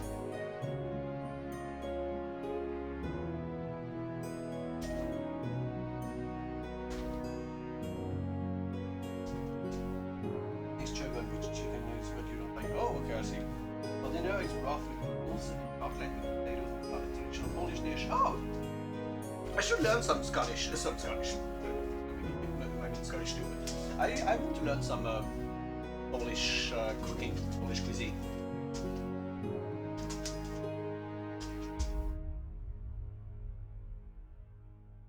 I've made Russian and Ukrainian food before, but I don't think I've made anything Polish so far. At least the recipes I had were not for Poland, so I guess it wasn't like an authentic Polish version of the food itself. Tarama. This tarama is one of my my weaknesses. I love this too much.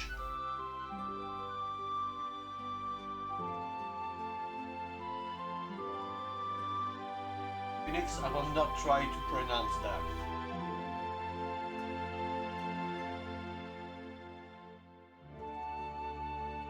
Have soup later, do you know what you call it? That just throws out a bunch of veggies, hot peppers. I mean, that sounds nice. I mean, is it a soup or is it a stew? Like, is it ground or not? Like, because like veggies, hot peppers, and beef, it could completely be like a stew also.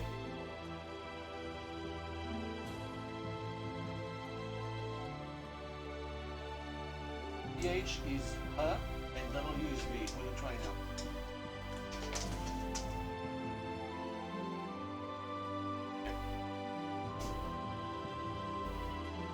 I'm to humiliate myself and look ridiculous trying to pronounce Polish. Chabovi Ziemniakami?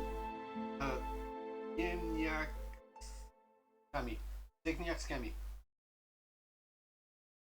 Chabovi Ziemniakami. I'm pretty sure I'm very wrong in the way I say things.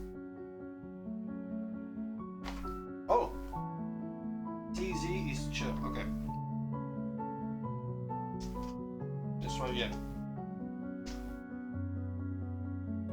Shabovi Ziemniaczkami. Ziemniaczkami. Good midday, you handsome stone. Good midday to you, you handsome individual. You handsome dweller. So, I'm not gonna eat all of it. I'm not gonna eat all of this, otherwise I'm gonna explode. But reminder, guys. There is a main course and a dessert after this.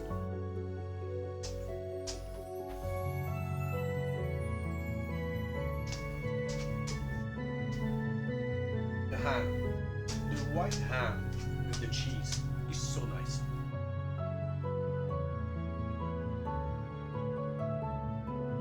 If you have nice thin slices of ham, it just breaks apart in your mouth and you just have the cheese everywhere afterwards. It's just nice.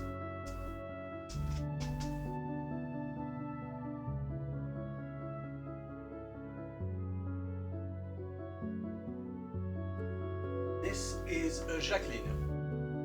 Is a traditional French mix. I mean traditional. It's a thing that people like to make during the summer. Usually, it is a mix of grenadine syrup. So basically, it's red berry syrup. Basically, it's red berry syrup mixed with white wine and lemonade. It is very fresh, very refreshing, and also kind of pretty low in alcohol. So it's something that's nice to sip on for a long time. Usually, people make entire pitchers of it and just refill all the time.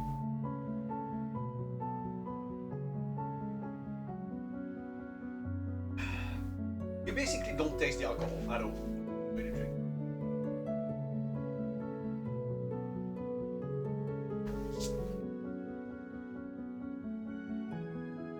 I should make some of the tomato ones again. Next time I have guests, I think I'm gonna make more of the tomato ones. But maybe put even more herbs. I can barely taste the herbs. The tomato is so strong.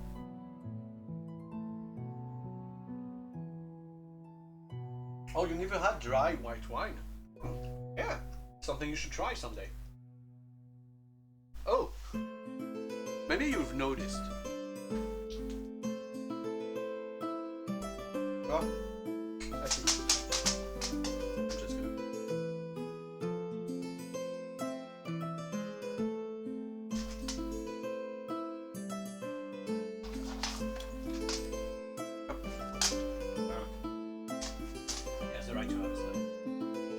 Maybe there's something you've noticed on the table that I haven't talked about so far that should be part of the meal. It's something that I was asked to show.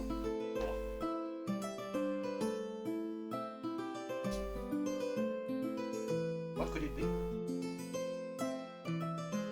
Have you noticed something around the table? I'm going to prepare today and show you my technique.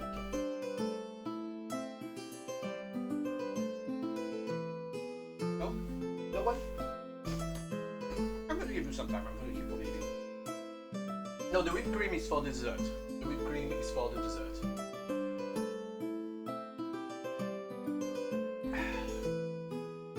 I'm gonna keep on eating. You guys think? There is a very big hint on that table. It's here. This general direction. Don't see what on phone. Yeah, I mean it's on this side, around here. There's something I'm gonna use to prepare something, and I haven't talked about it yet. And it's something that people has actually asked me about. Yes, it is the mocha cup. I'm going to show you guys the way I make mocha pot coffee. On the fire, we're gonna make coffee. And we are going to use Face Connect. It's cute size. Yes, it is. It's called the 3 cups. So basically, it's 2 espressos quantity in one full, in one of those 4.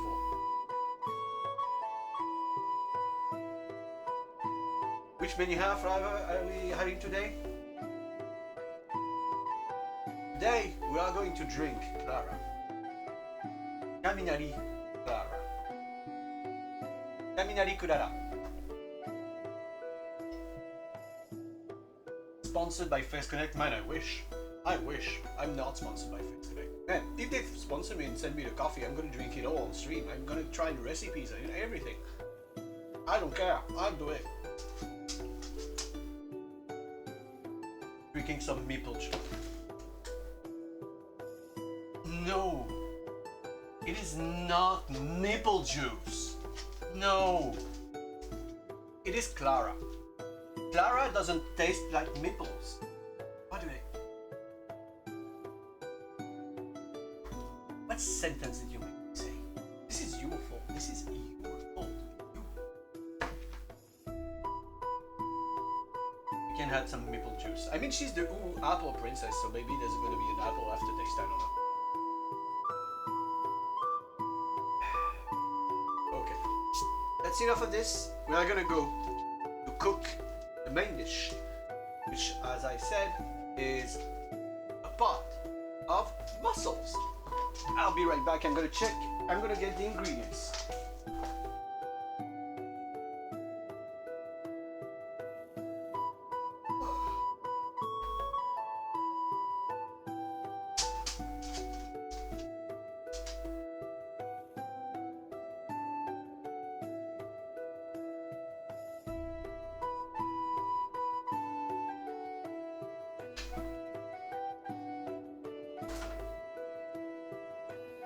As are going to see, it is extremely simple to prepare.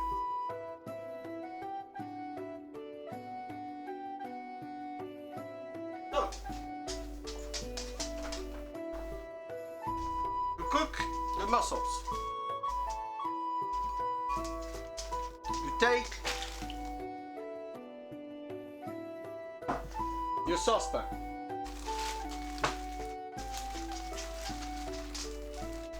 Take your mussels and put them in. I'm gonna cook everything, even though I'm not gonna eat everything today. So it was checked for me, but usually for mussels, you just check, and if, well, this one I'm gonna remove. If a mussel is open, it means that it's not good anymore. So we're gonna just check a little, and if we see open ones, just remove them because they're dead and they're not going to be good to eat.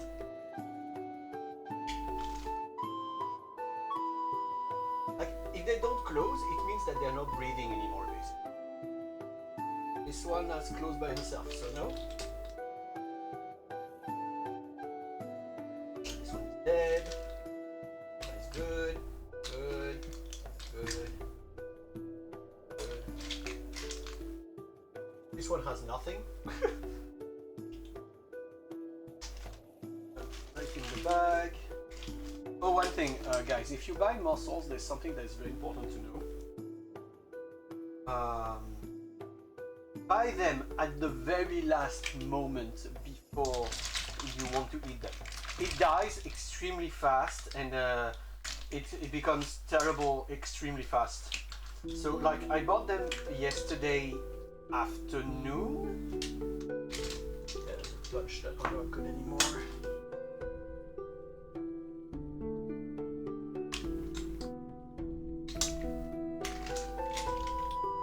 Oh, you're dead. Oh, yeah, you're not good at all. I mean, I had too much, so it's not that bad. And it's very cheap. Mussels are very cheap.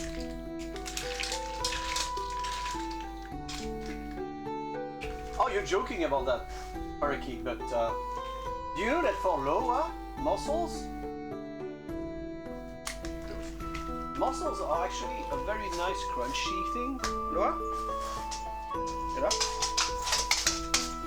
Like, usually I would think of, like, it's not good for him.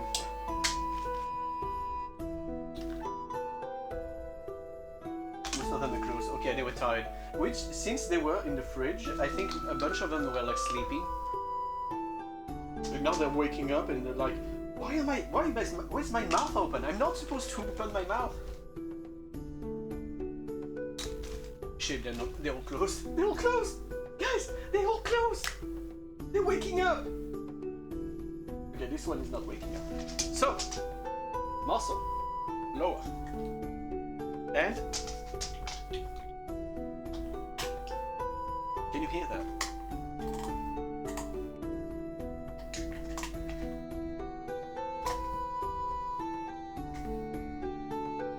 So, do not worry. I know very well what is good and not for him, and to be honest, it is actually very good for him because it's full of calcium, and it's not bad for his health at all to eat even like the shell.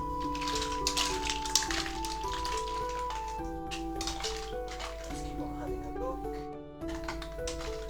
Yeah, I think a bunch of them are just sleeping. Now they're clean.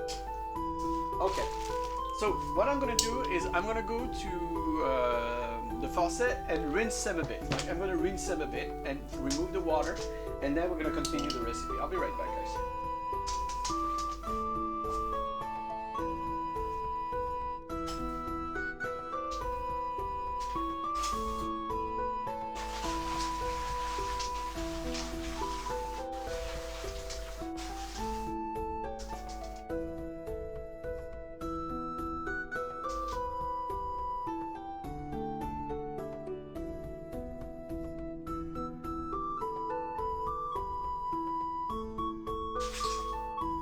Okay, was washed once.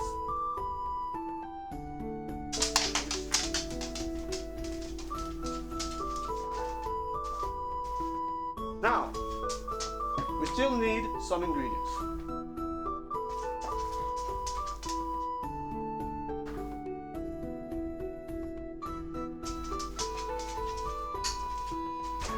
Actually, we need only 3 of them.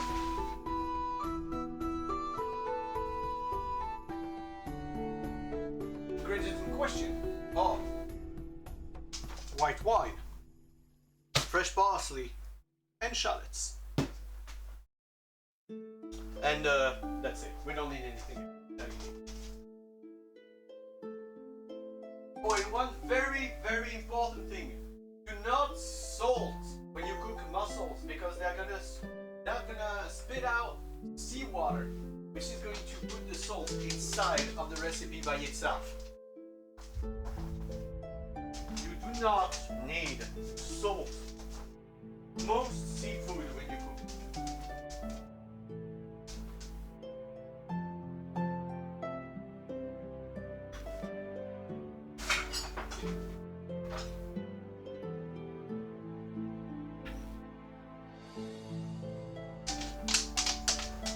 Sorry for the time I take every time, but because LOR keeps staying in my legs, just running around trying to get anything off me.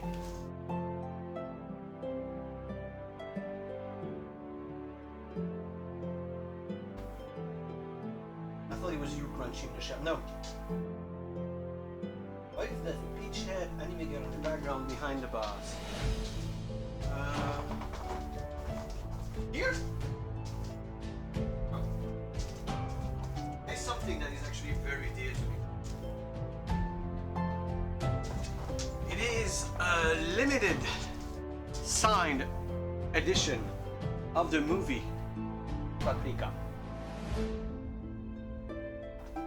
The movie by Satoshi Kon, Paprika.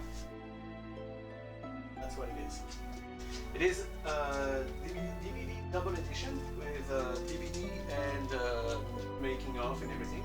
And also, as you see, there's a book inside. The book in question is the entirely, well, first of all, there's like artwork.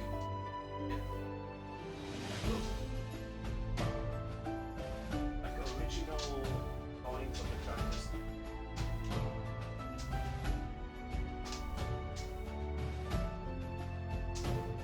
Really many characters.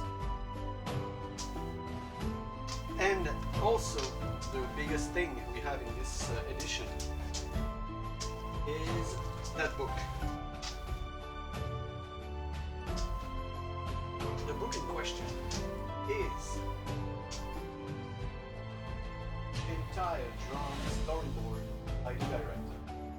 So we have scene by scene every detail explained of everything that was used to make the movie Paprika.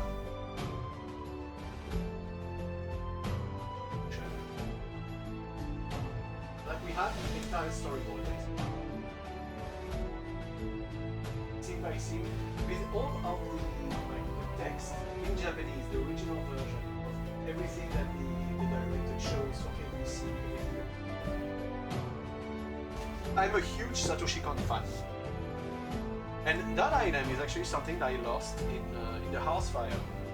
Now, 3 years ago, I think it was, yeah, it was 2 or 3 years ago, 2 years ago now. I lost it in the fire 2 years ago, but by luck, I found someone selling this. That's the one I have mentioned right here. I found someone selling this for less than 40 bucks. This is a limited collector's edition. Like, there's a number inside to tell you which one of the limited edition it is. It is an extremely rare limited edition, and I found it for like 30 bucks with shipping.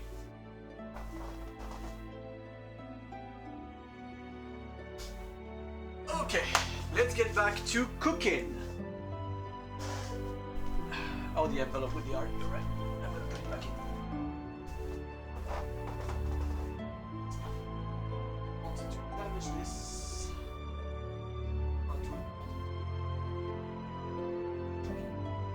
You know what? We were on the paprika side, let's go to the other one.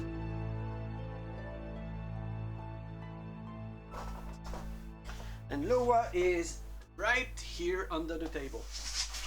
You might have heard him move. Okay, so to make moule marinière, which is a recipe from where I lived before, close to the island of Ré, the Île de Ré, as we say in French. It is a very simple recipe. It's a peasant recipe, basically. We're going to use a bunch of fresh parsley. There's never too much. Okay, we use this amount that we are gonna shred a bit, selling that away. Yeah, I mean, if the person didn't like it, welcome. I'm very happy to have found it. So we're gonna shred this a bit.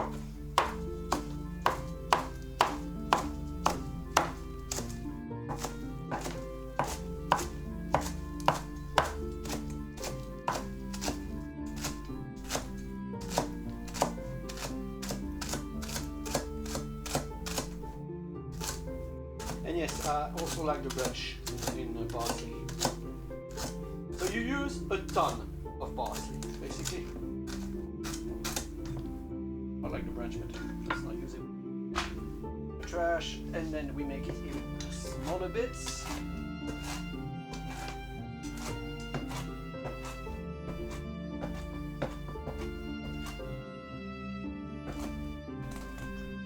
I'll have a hip thrust to put things into place.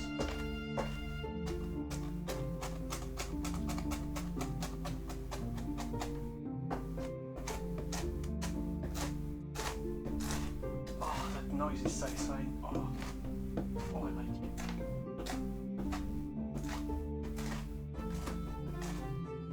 Good ASMR. The cooking ASMR. Cutting parsley.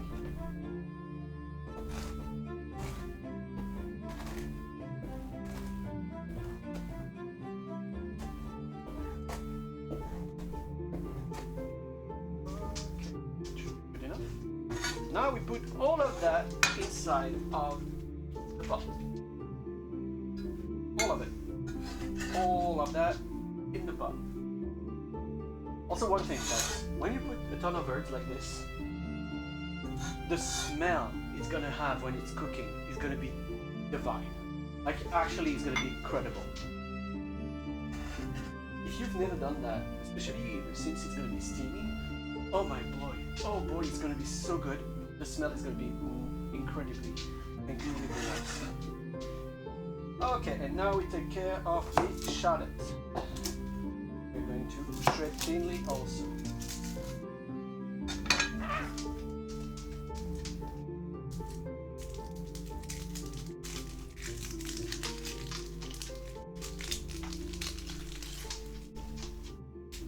The skin. I'm going to use an entire shallot because I like the taste of shallots, but you can use less if you prefer.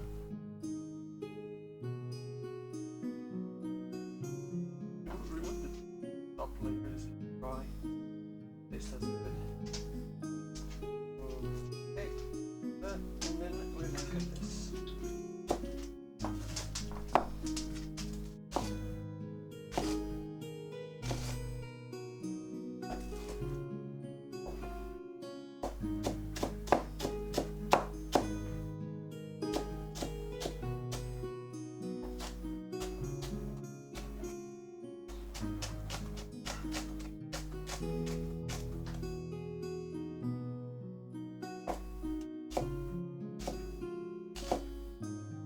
I'm killing this like a fucking amateur right now. But basically, you make it very small, thin bits of shallots. The smaller the better, usually for shallots.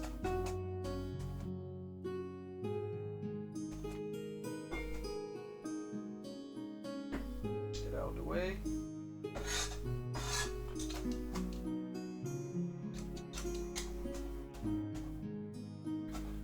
Basically, you shred it as much as you can. Together again, bits, and you shred it again.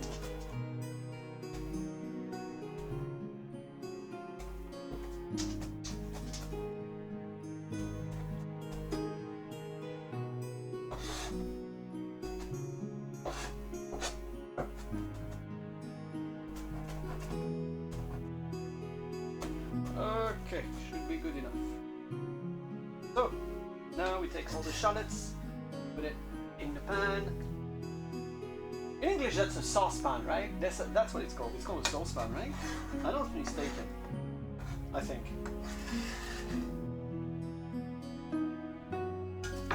Okay.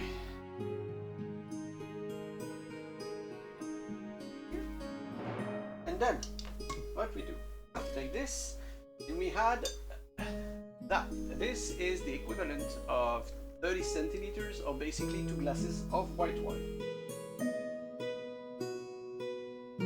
It doesn't cover, it's just at the bottom, and it's gonna just give the taste while it's cooking.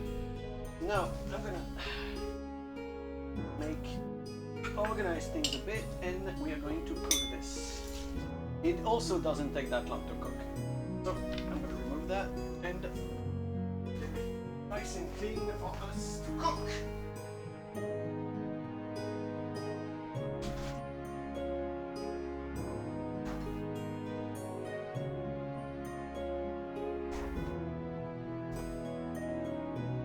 Okay.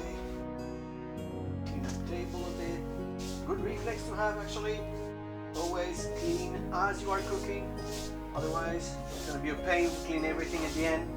The more you do as you're cooking, the less you have once you're tired, and often after a meal also, because you cook before the meal.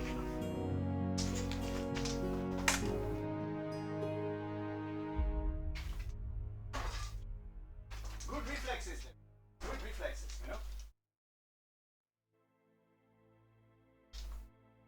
And good habits, you are going to enjoy life much more.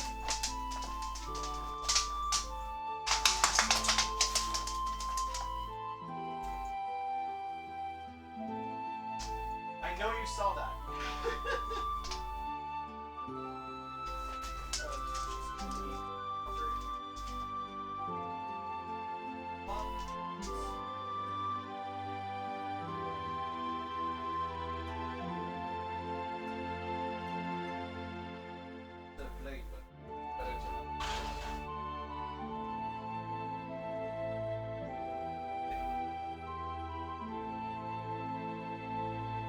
it's a mess. I'm just not always the most organized person.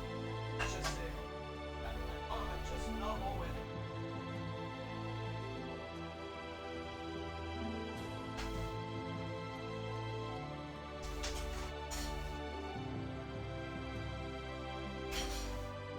I'm not that messy, I promise.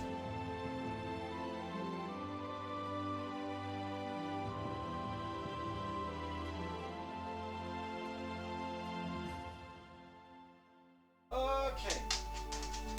So now we're going to cover and put on the fire.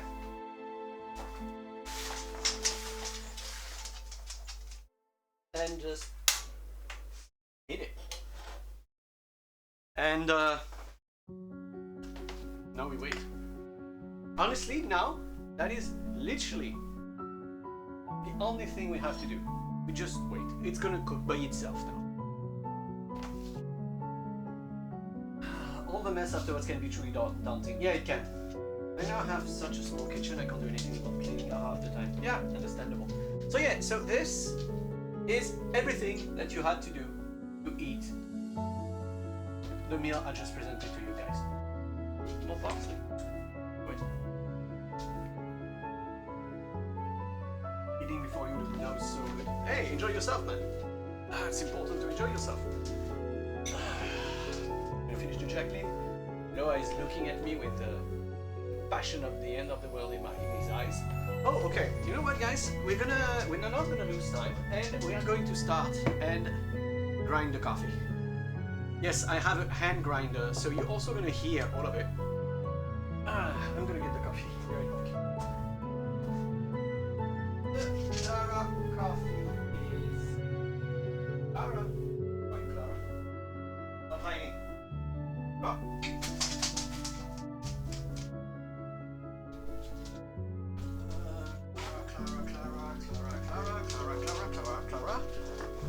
Clara.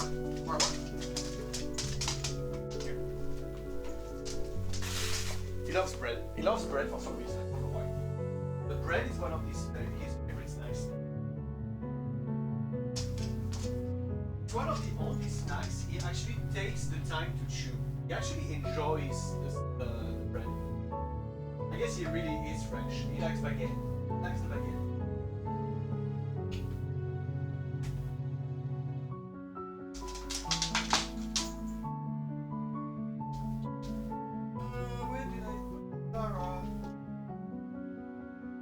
You know, it's that curse when you take something, you move it out of its normal place because you think, yeah, I'm going to put it in this special spot so I don't forget it. And then what happens? You forget about it. Okay, coffee. I have 1 meter of space to cook and hit one thing at a time. Hey, that's a good thing with that meal. Nothing else to need. You just hit it up and it's good. Okay, so we take the coffee out. Yeah, I have it in this box to keep it fresh. It's a tea box, but it works perfectly. Okay, I'm gonna just feel. Okay, just I need to be careful about the grind because depending on the coffee you make, you need to grind it finer or coarser. And for a mocha pot, you need it to be medium fine. So not like espresso fine, because espresso is gonna be far too strong. It's not gonna take enough coffee. It's gonna be very sour when it comes out. But if it's too coarse, it's gonna taste like sox juice. Okay, now we're gonna put the grains inside of the grinder. I'm gonna make a full one. Okay. Should be enough. Close that one up. The coffee now is safe. Like here. Then we put the handle and we lock it in place. Now it is time to sweat. And I say this because the heat is gaining up round, and yeah, am going to cook today.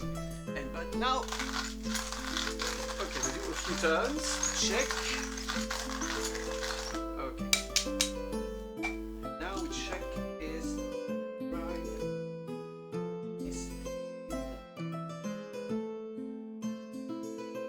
I could make it a bit finer. Okay, I should make it. Okay, and now we grind everything. I'm sorry, the noise must not be the nicest in the world, but I do not have a choice.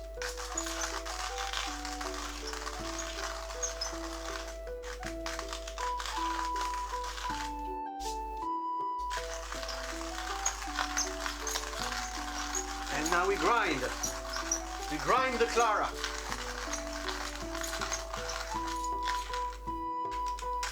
We grind the Clara fine enough.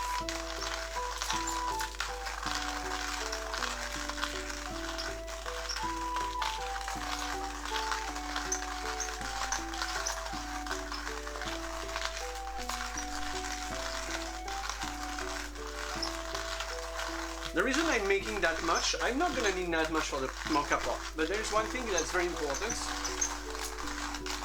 Okay, almost done. There's one thing that's very important with the mocha pot. So you see, a mocha pot is in 3 parts. You have where you put the water. You have the basket where you put the coffee. You have the top part where the coffee will arrive. Come in, pour out, and arrive, and be ready to be drunk.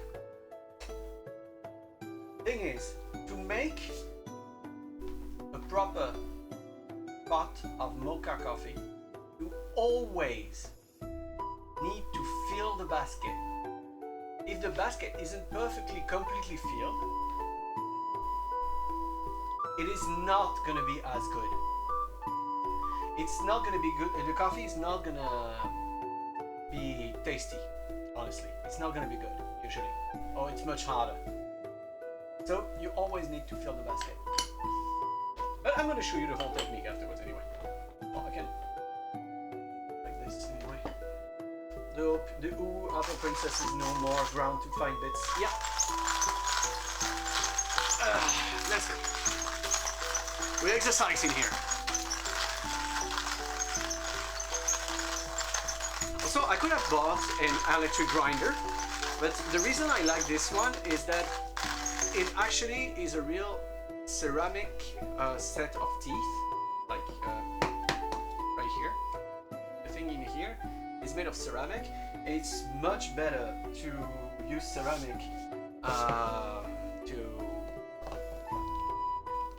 grind the coffee evenly, so you don't have like bigger and smaller bits. Who's this? Where is Leo? Hi, I am Leo. I'm sorry for the immersion break, but hi, I'm Leo. Welcome, Chief. Hi, Leo. Sorry I didn't really chime in till now. Just check on the phone. Oh, don't worry about it, Flex. I'm very glad to see you. And yes, Fariki, the first one was born today at 2:40 a.m. for Flex on the watch.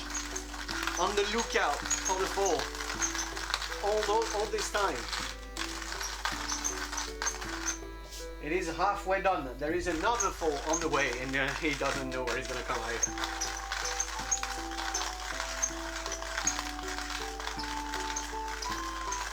I think we're closing to the end. There's less resistance. Come on.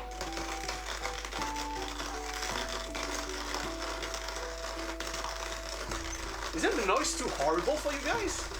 I feel like the noise should be horrible. It squeaks too. Come on, come on, come on, come on.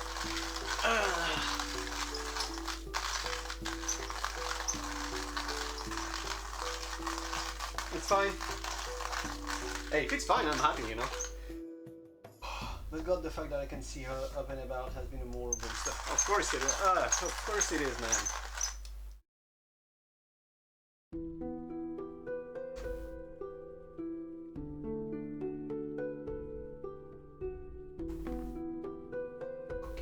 muscles are cooking.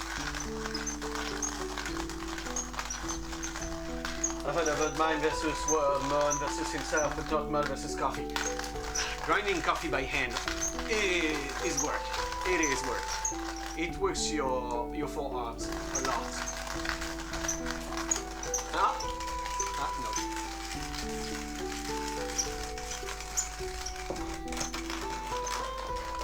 I bought a really nice electric bird grinder and think I'm making coffee just to see the thing in action. Understandable.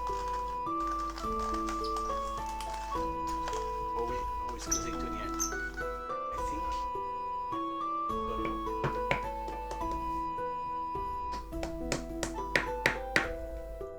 Okay.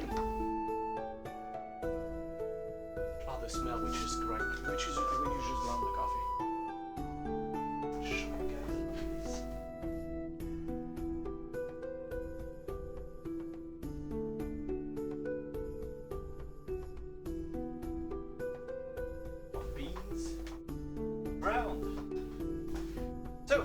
Since we're not going to drink the coffee right now, I'm going to wait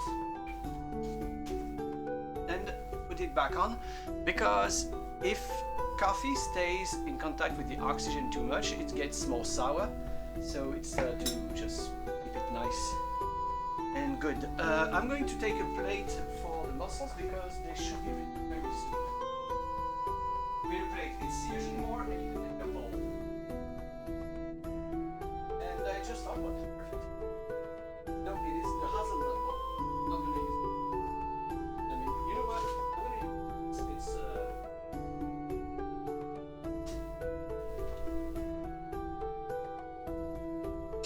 okay.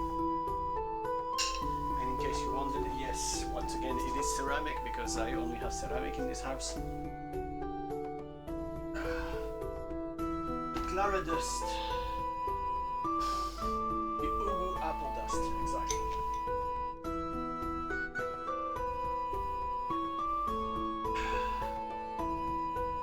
2, 3. I'm gonna add some more lemonade to it. The ceramic stout, when I'm good enough, which could take years, I'm gonna be honest, I am not good enough to actually make a stout out of ceramic. But they might be. You didn't hear it from me, but there might be some ceramic merch coming sometime. Yes. It might happen.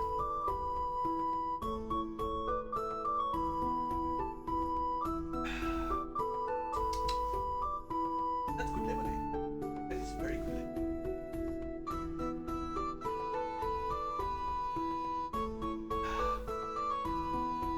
I don't know if it's a little bit score anything.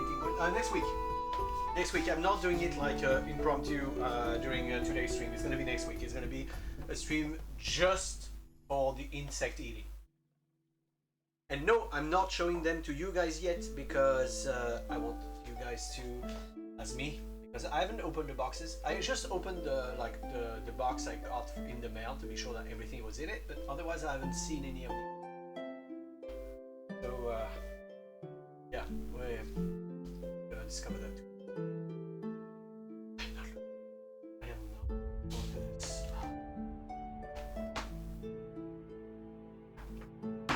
Anyway, okay, I'm gonna get a spoon to serve the mussels. I'm not gonna eat all of it. I am definitely not gonna eat all of it.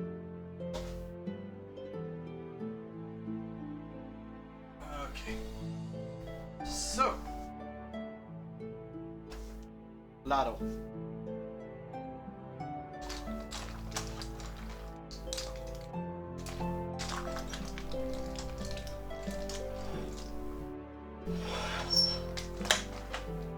Honestly, they seem pretty ready. Well, pretty good. Let's open. Mix it up to get like parsley and the shallots and everything.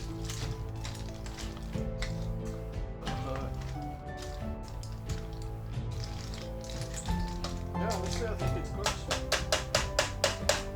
I think it is cooked. The mussels are cooked. Shut off the fire because we're gonna need some more eat all the coffee later.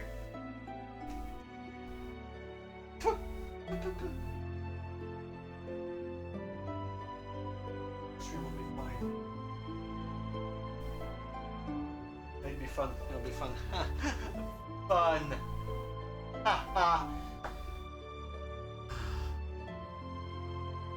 Okay, I'm gonna serve myself some mussels.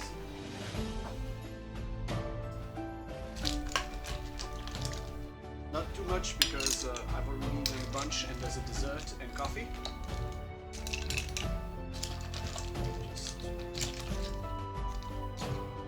That should be fine. Okay, so now let me present to you guys the meal.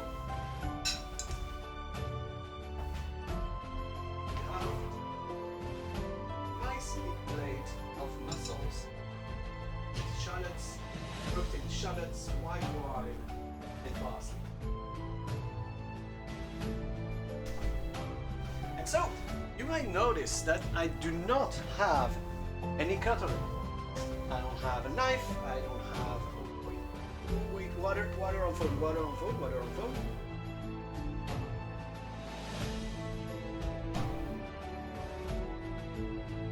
Water on phone? Okay. No, I don't want to raid the channel. Okay. I do not have any cutlery because traditionally, when you eat mussels, the thing you do is you take one, you choose like a big one. Yeah, this one is pretty big. See, this one is pretty big. I'm gonna separate both. I'm gonna eat it, and then this. This is my spoon. When I go to the next one, instead of biting into it because it's not always nice, I use the shell itself. Boom.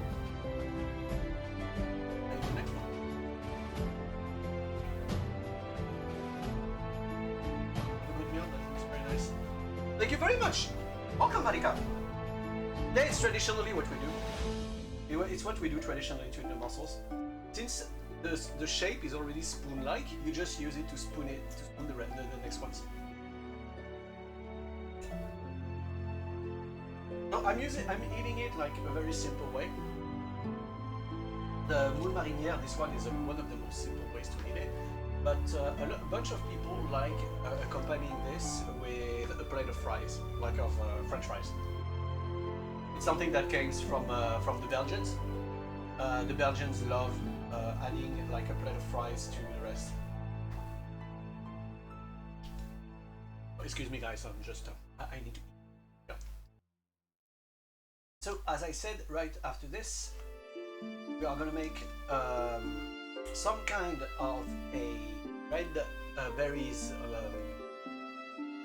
parfait and a mocha pot of coffee to accompany the parfait. Craving for some already. Price will be good with everything. Yeah, they kind of do. So the whole recipe with the times, the amounts of everything I've made today are going to be in the food kitchen channel on my Discord. So if you guys want to find everything, all of the instructions and all, and also you can ask me questions if you have any, if you try to prepare it, you just need to go into the kitchen channel on the Discord.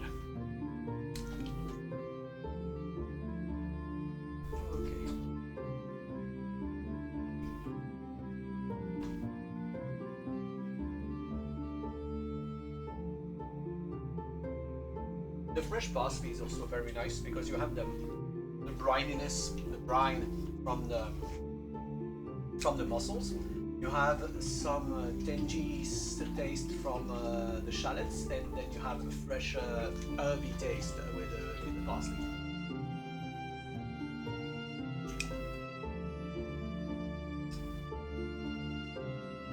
And honestly, the juice at the end, it's basically white wine, herbs and salt, and it's just super fucking tasty. Like even the juice at the end is extremely tasty. I know people that actually drink it like soup afterwards. Look at the amount of herbs in this one. Just went inside. Oh, and one thing. Once your mussels are cooked, if one stays closed, do not try to open and eat it. If it stays closed, it usually means that it was dead before cooking, and usually the taste is going to be vile. Because we are going to try to actually eat a rotten mussel. And no one's like rotten seafood. I mean, I know storming and stuff like that is another thing, but it's made on purpose. It's not like actual rotten seafood.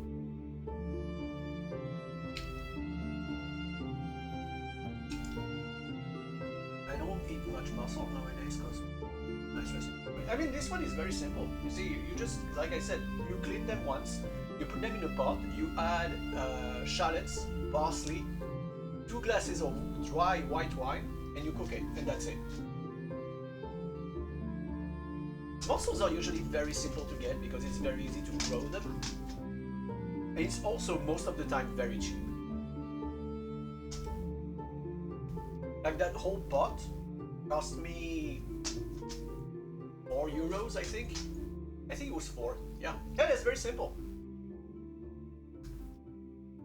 You just need fresh parsley, shallots, and mussels. And oh no, dry white wine. Dry white wine is better. But honestly, depending, you can even use, I think you can even use like cooking sake or Chinese cooking wine, that kind of stuff. I'm pretty sure it could be very tasty if you try it. Like you can mix up the herb and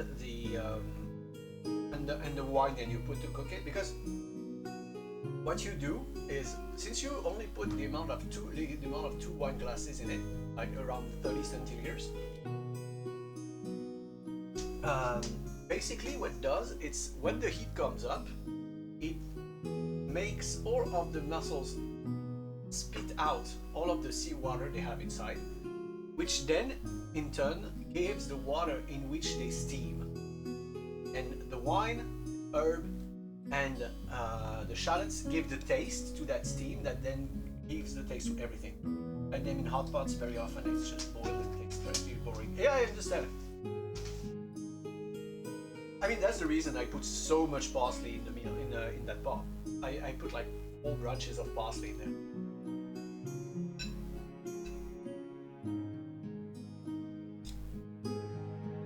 But basically they're steamed, and if you manage to basically flavor the steam, it gives the taste to the mussels themselves, because that's entirely the liquid in which they cook. And then, as I said, it's sort of messy too. What's right here, that juice here inside,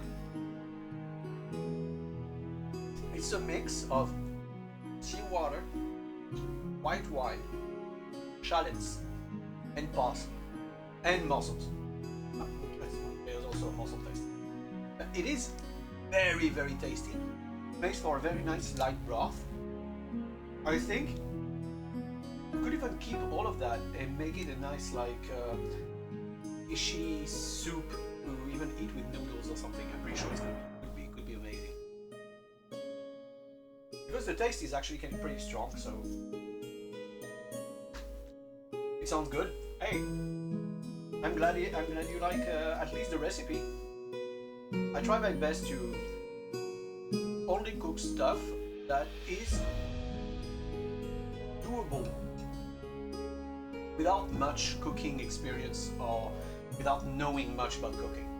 This is one very important thing for me in comparison to other people that could cook online. I want people to be able to reproduce everything that I show. So I'm not just teasing you with food. I want to show people, I want to teach people how to make the food I make. I want it to be simple enough for people to make and tasty enough for people to want to eat it again. It's gonna be the same for the dessert. You're gonna see it's very easy.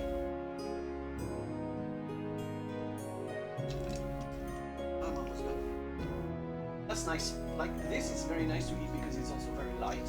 Taste is very light. Also, mussels and all, extremely low calories. The whole thing there that I'm eating, it must be less than 200 calories for the whole plate I have there.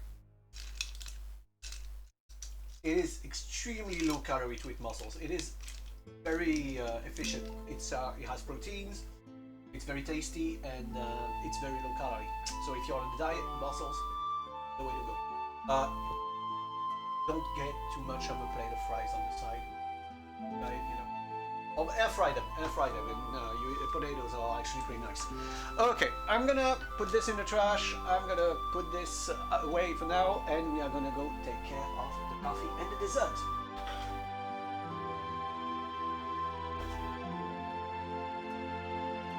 I think I have 2 more full meals out of the mussels I have.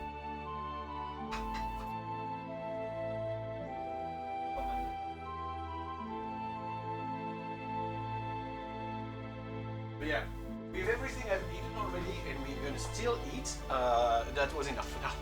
Okay, I'm gonna put this here. Because yes, we are going to use the fire one more time for the dessert. So, for dessert, like I said, we're gonna make some kind of a milkshake or kind of an homemade ice cream. Okay, actually, you guys choose.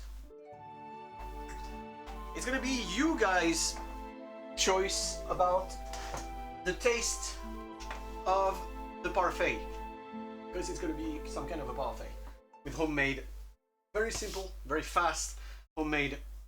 I guess ice cream. It's between ice cream and milkshake. You'll see. But do you guys prefer exotic fruits? So mango, banana,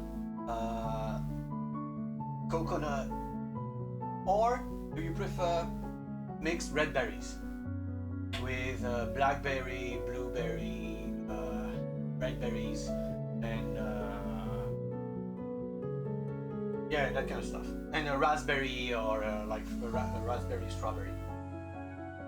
No, I'm not gonna make a seafood parfait. I see 2 people going for exotic. Both sound tasty. I mean, I can do either. I can do either of them.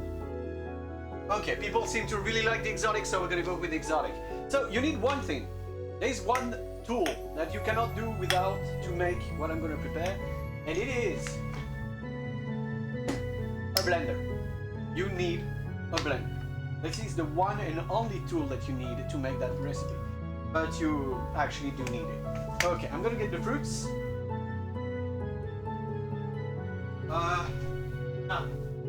Actually,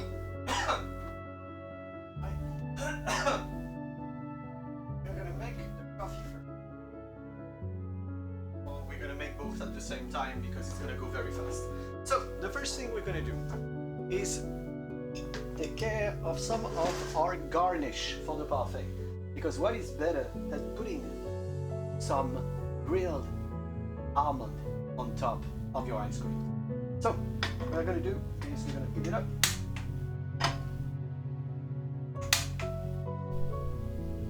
Souffle. And we are gonna grill some almond. Because we do things fancy here. We take some almonds.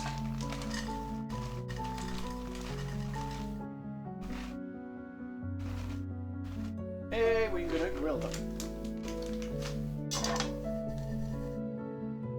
So what's important when you do that kind of stuff is to not let the heat go too high, because you don't want them to burn. That's the only thing that is important. You need to keep it from burning. So while this is happening, I'm keeping an eye on it, but still, I am going to bring all of the other ingredients that we'll use today.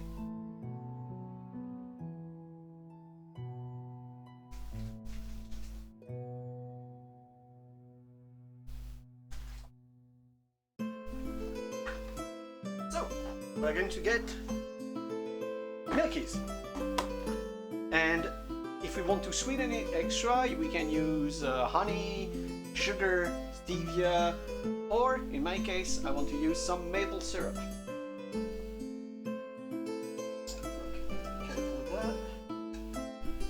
It just needs to color a little, to grill a little. It just needs that. It's nothing else. This, that, and the fruit that we're gonna take out. We're gonna take it out of the freezer at the last time. So yeah, the one thing that's important to make that very simple ice cream is to have frozen fruit.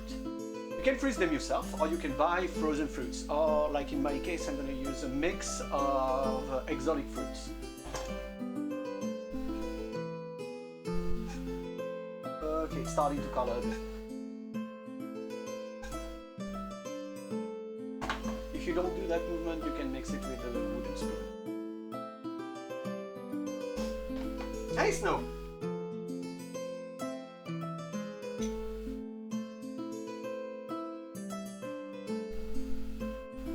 So we're going to start preparing our mocha pot. Our ground coffee. We add it basket. As I said, we fill it completely. So one thing that is very important, you do not push onto the coffee, but you can tap it a bit to make it level. It's a little bit more.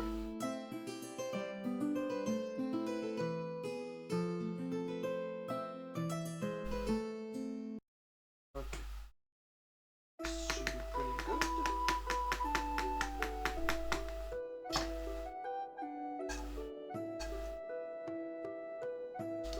Well, great.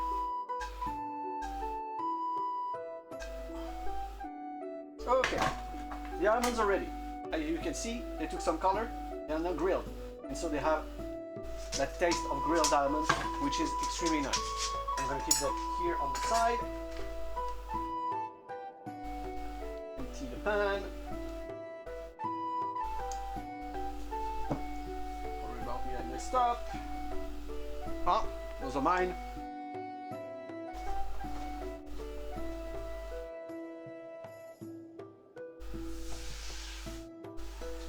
Oh yeah, by the way, if you want to go the extra mile, you can also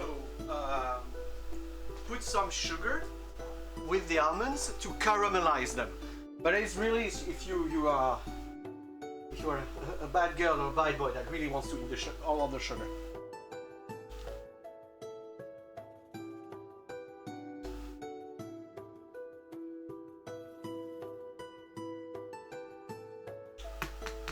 Okay, now the amount of coffee in our filter, in our basket is ready.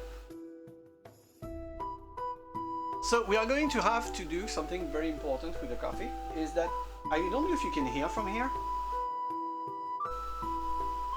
Maybe you can hear it, but I am boiling water right now. Because the most important thing to make a successful pot of mocha is to control the temperature of the water. Because you need the water to be hot enough to push through the coffee into the top part, but you don't want it hot enough to be sputtering coffee all the time. Because if you start to have the sputter, all of that sputtering coffee is going to be extremely bitter, and it's going to make the whole cup taste absolutely awful. And if you put boiling water inside of this, it makes the water, it makes the pot itself less hot when you put it on the fire, and so you're going to end up with a lower temperature needed and a lower time on the flame needed to reach that coffee coming out the top temperature. You'll see, you'll see. So on the other hand, I'm going to start taking care of the fruits.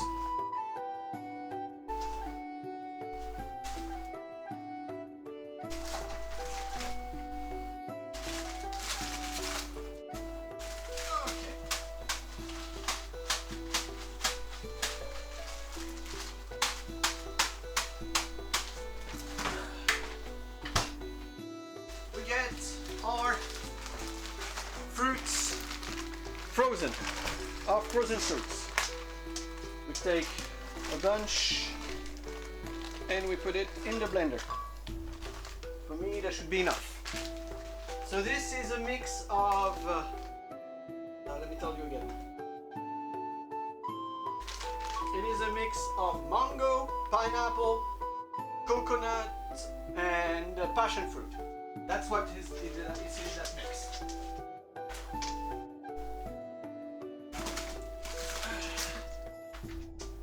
So, you got the fruits, but if we blend it, it's never gonna blend properly because there's no liquid. Watch out, there's a dog behind me. I think I'm gonna be okay. I know how to manage this one. Now we add the milk. I'm gonna add this for now, and we're gonna see how the texture is. Because if you add a lot, you're gonna end up with a milkshake. If you don't add much, you're gonna end up with something much more like an ice cream.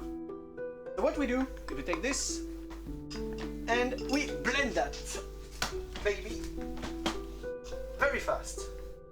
Noise alert, maybe lower your sound if you are on headphones. 3, 2, 1.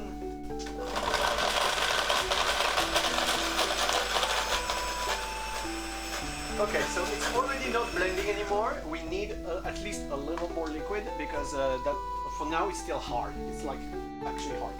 We need some more liquid. Let's do it again.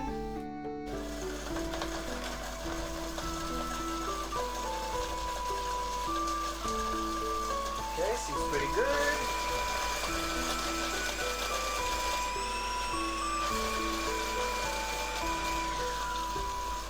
Okay, we're gonna keep that to mix, and we're gonna have our ice cream consistency very soon. We Campani King already have that. I mean, there's not only Campani King here, guys. Do not forget the others. In here you are dwellers. The sound of your heaven.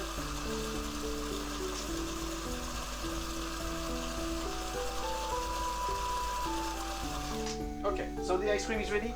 We are now gonna take care of our coffee. So I'm gonna light up the flame and put it as low as I can. And now I'm gonna fetch the hot water.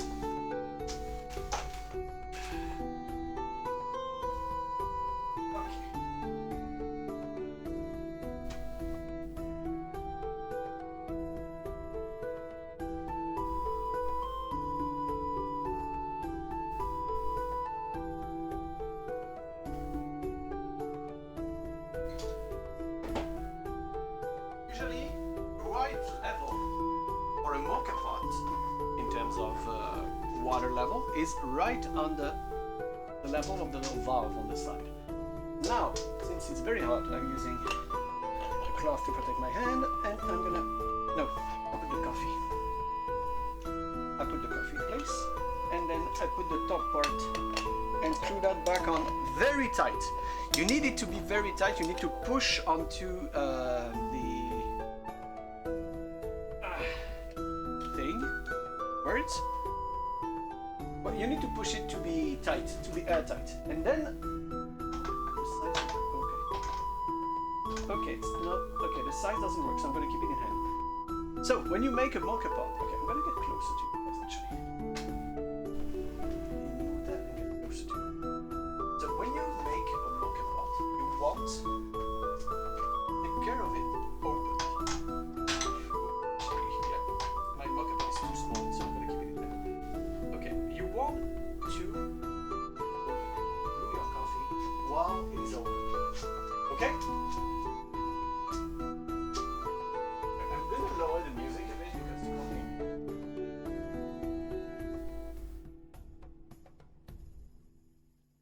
Okay, so, and now our goal is to reach the temperature where you're gonna see there's gonna be coffee that's gonna come out of the hole that is right here.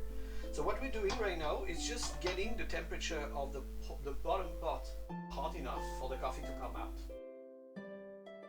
It should take like 1 minute or two, not too big. I mean, with a pot that size, it's very short. It doesn't take much time. Also, if you have my issue of being on a fire that is far too big, you can put your mocha pot inside of a pan. It also works. It is something that people have done in the past. Oh, hearing things. Makes noises. coffee is moaning. The coffee is moaning a bit. And so once the coffee starts coming out, the best thing to do, especially with a small pot like this, is just to take it out of the fire and let the coffee come. It's that easy.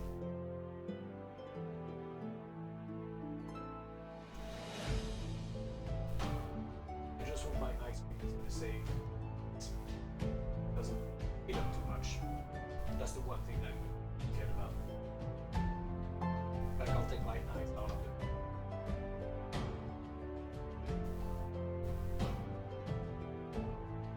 Also try to heat up slow as you can.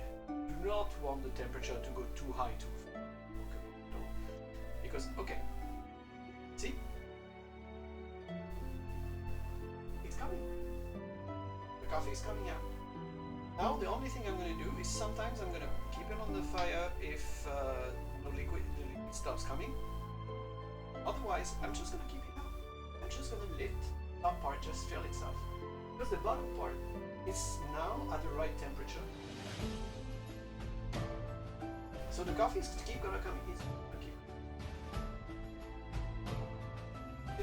by itself.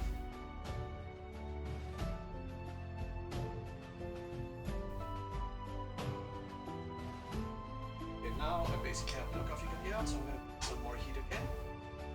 But basically the only thing I'm doing is maintaining temperature. Ooh, that was almost too much. That was almost too much. Okay, now you see I only have bubbles. There's only bubbles coming out now. There's basically no coffee anymore, there's only bubbles. Which means we are ready. Ladies and gentlemen, you have prepared a mocha pot. Ready? Off. It's off.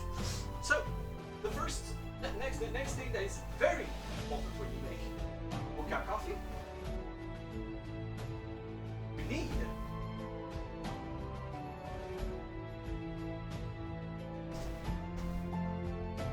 to pour it instantly.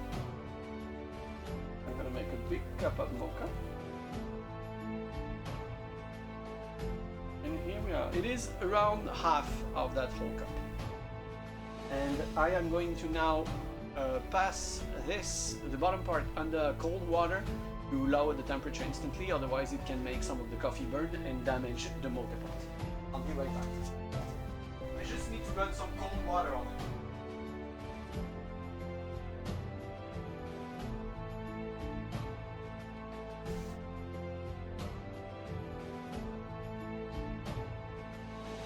Okay, we're good.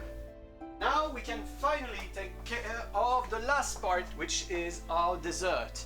So now we take our cup of the ice cream.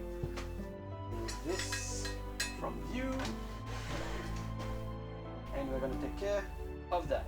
So, what we do is we're gonna mix this again, only for the cold to continue. Right here.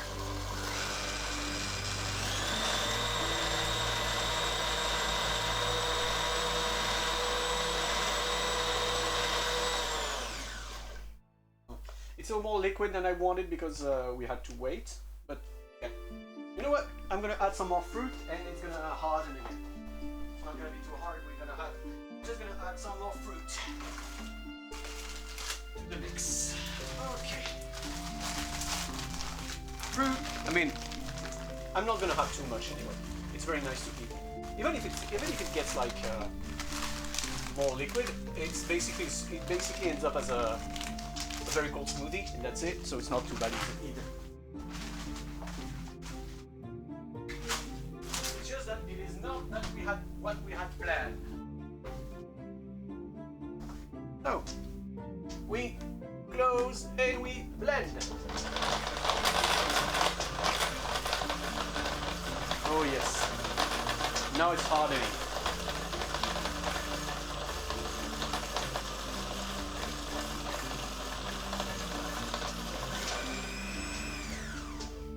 Okay, and now we basically have ice cream.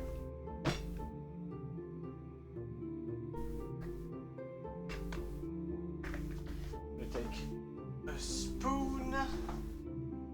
Big spoony. Big spoony. And we're gonna fill our ice. Look, this is basically ice cream.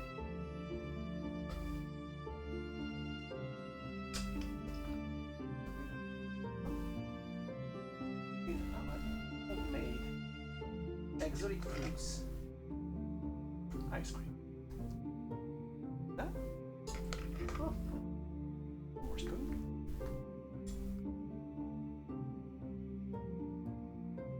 I haven't sweetened it because I prefer it to be unsweetened, but you know. Very tasty. Then we add the garnish. Some whipped cream.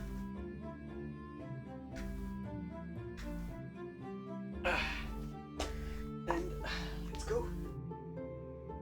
So we need to break it open the first time. Come on.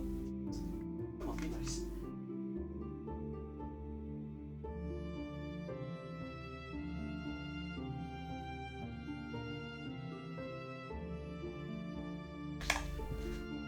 Add some whipped cream. And then some of our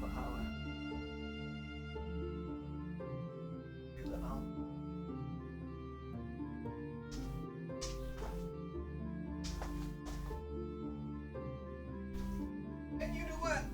Actually, let's go the very small extra mile and add just a very small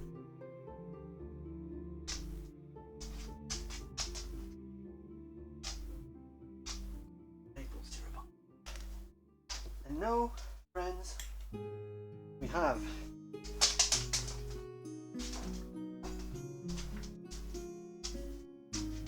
the 5 minutes garlic parfait.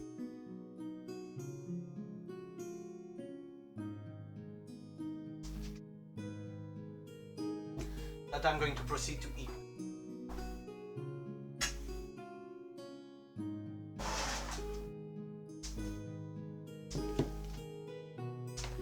So now take a bit of everything.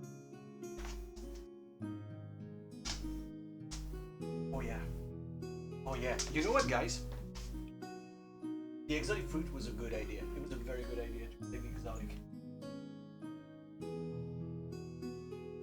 Because the tanginess of the pineapple and everything was very well with this.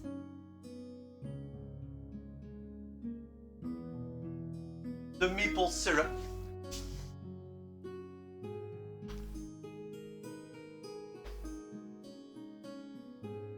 Why are you guys making my dessert worse than it should be? And also, people. Coffee.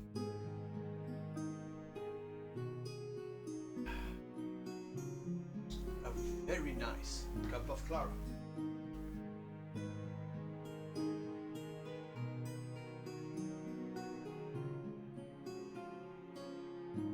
Nothing though. I know, like mocha coffee is basically very concentrated. You've seen the amount of coffee I've put. This is half a cup of liquid at the end, which is a normal amount. It is a normal amount to have this height, this amount of coffee inside of this from all of the coffee I've used in the mocha pot.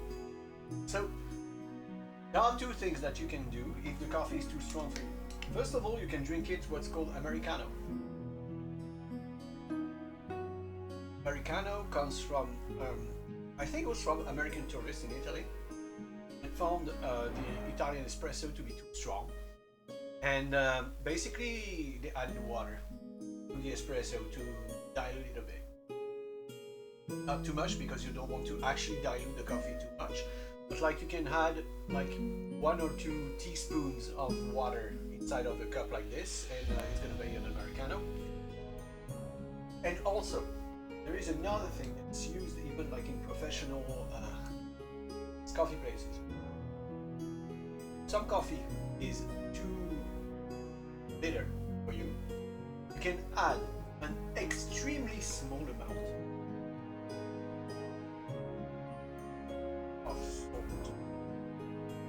coffee. You can add, like for a cup like this, you can add 1 grain of coarse salt. Yes, salt.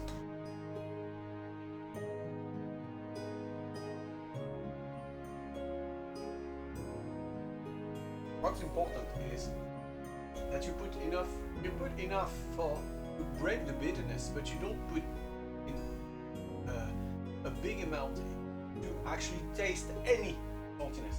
You're not supposed to taste any saltiness if you put the right amount.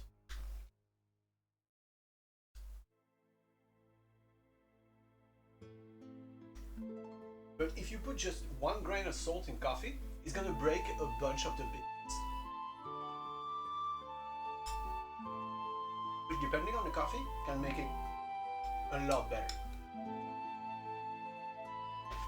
Ah, crap.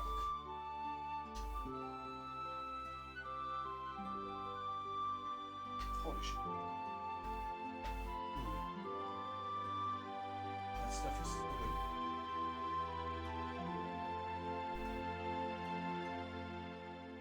Fortunately, never had to try your pizza arrived. Hey, nice. That's why you had salt to cakes and stuff and hence flavor. Yeah.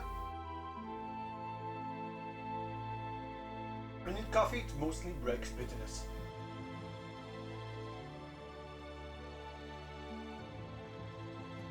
So, what did you guys think of everything I prepared for you guys today? So far, I think it might be one of our most successful cooking sessions, in my opinion. We did a bunch of different things. Nothing failed. I think it's good enough. A bunch of tasty stuff, very varied. Made me hungry, so I ate, and now I'm still hungry. I'm sorry, man. I'm very sorry. But on the other hand, I'm gonna take the compliment because I guess if you feel hungry when I cook and explain food, it means I'm doing something the right way. So I got extra almonds, so almonds, grilled almonds. Oh boy. What's nice with the exotic fruit that since there's pineapple and passion fruit, you have a bunch of like the tanginess and the sourness of those fruit. Like the actual nice sourness, like in lemon, like citrus fruits, you know. But with the whipped cream, you have some sweetness, like some rich sweetness. It's heavy whipped cream. It's heavy cream, and you have the grilled almonds to give a bit of a crunch to it, and the mix is so good. We only have to watch it. Who else has to smell the good smells? Yeah. Especially since Laura only has 1 meal a day in its dinner. Right now, he's watching, hearing, and smelling me eat, but he doesn't have any right to it. But he knows, like it's almost 2 p.m. and he knows that after the meal we are gonna go on his walk, and after his walk he has his favorite thing of the whole day, his after walk snack. That is the thing for Loa, getting the snack after the walk. If you want to know something funny, he doesn't really pull on his leash when you walk him, but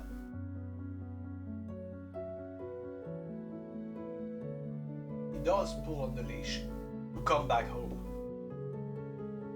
That dumbass, that hungry fat ass, pulls more to get his snack faster than to go out the house. Who's that? Where is Leo? It is me, Leo. Hi. I am eating an exotic fruit parfait.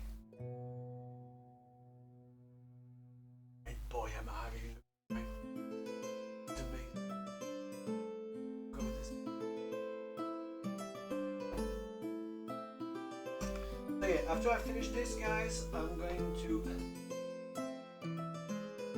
I think, put you all on. I think I'm gonna put you all on Words on Stream.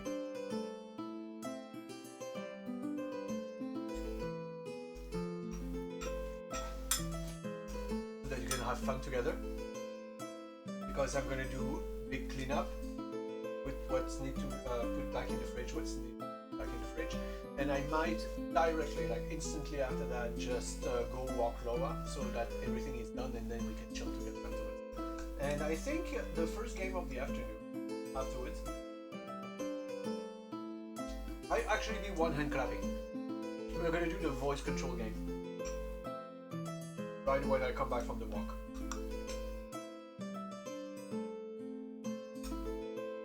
To the people that are not used to it, the walk is usually 40 to... It's hot outside, so I'm pretty sure Loa is not going to want to make a huge...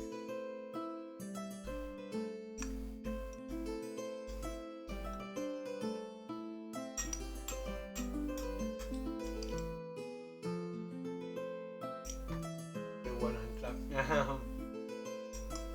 Funny. Funny man.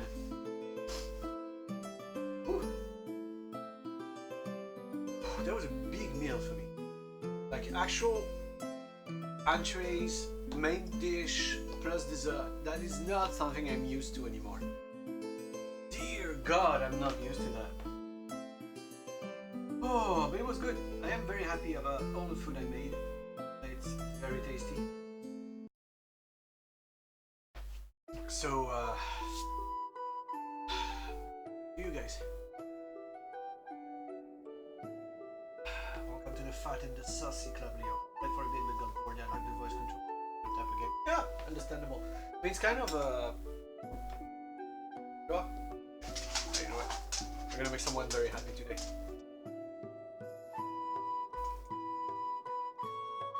He likes it too. He also likes it.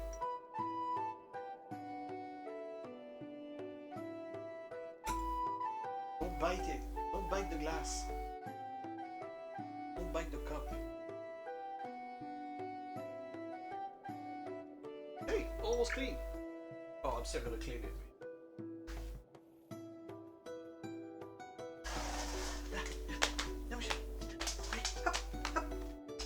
He's old. He doesn't want to come on the show on my thighs. And come on. Yeah.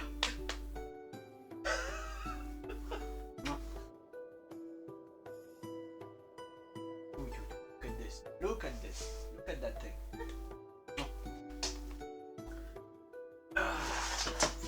He's a fucking tsundere. He dum-dum just like his owner. Oh, come on. I don't bite the glasses. I do not bite the glass. Come on, don't fuck with me. Oh, that was a nice meal. And I'm actually very happy because I think the gas bottle in the heater is very close from being completely finished. So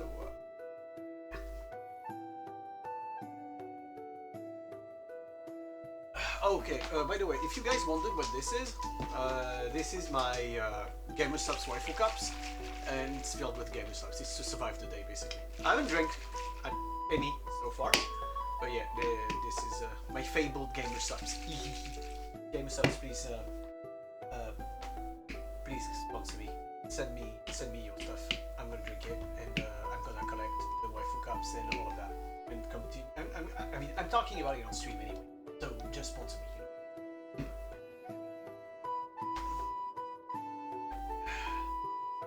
And as I said, I promise community, if one day we ever get our own waifu cup, it's gonna be Leia. This here is gonna be Leia. If it ever happens. Yep.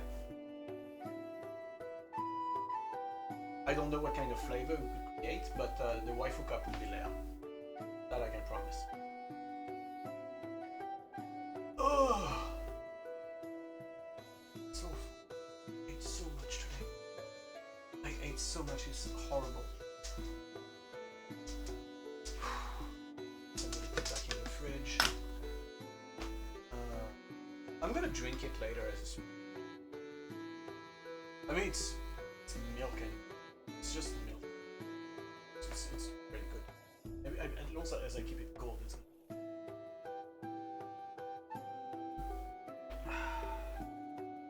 I would not need to pay to get it.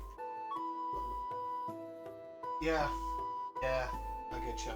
Gamer subs is very expensive. I mean, it's very expensive. I'm gonna show you guys actually. So, one I drink the most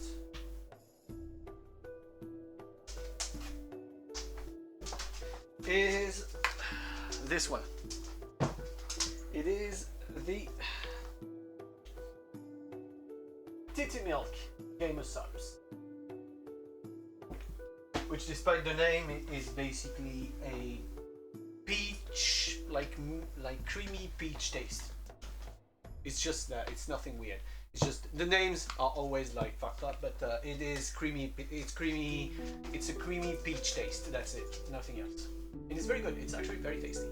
And that little box there is $40. It is 40 euros to get this. It's very easy to have the free shipping, so it's not much of an issue. But like this is $40. But then it's something, because you see this and you hear $40. You're like, that small thing is that fucking expensive? What the fuck is that? But then the thing I realized, because I was very afraid to buy it the first time, to make half of this. So this, when full, this is 700 millimeters. This is 70 centiliters, and I think it is 25 fluid ounces. I think. I don't know. It says 25 here, so maybe it's that. I don't know. This is $40, but that minuscule spoon right there. See? It has a little bucket at the end. To make 70 centiliters, it's two of them. Two very small spoons. Very, very small spoonfuls make that entire thing. And usually in most Gamer Subs box, there are equivalent of 100 of that dosage. So if 2 spoons are 70 centiliters and we can make that 50 times, what happens if you dry scoop it? I think you choke because it's extremely fine powder. And even made a mistake. Like the first time I got it, I was like, oh, how does that taste? Anything? And I took like, I tried to sniff it. The powder is so fine, it got into my nose when I sniffed it from afar. From this distance, it got into my nose, and it is not nice. It is not nice. Sniffing out this is not good. So yeah. Also, people always talk about the caffeine, but you can buy it non-caffeinated. And also, it's also that it's filled, like packed with vitamins and that kind of stuff. So I actually feel energized after drinking this. When coffee now is just, it's a drink. It's just a drink for me. The caffeine in coffee most of the time doesn't. I mean, I might even drink much coffee in my life because I'm starting to feel sleepy after drinking coffee, which is apparently something that is very common for people that metastasized caffeine completely with their body. So instead of feeling energized by the caffeine, you feel tired. That was fun. So yeah, Gamer Subs. I like it. There is some Gamer Subs in my throne, but do not buy it. I don't need it. I have this one and another box like this. So I have enough for months, literally for months. So do not bother with what's on throne. Oh well, that please.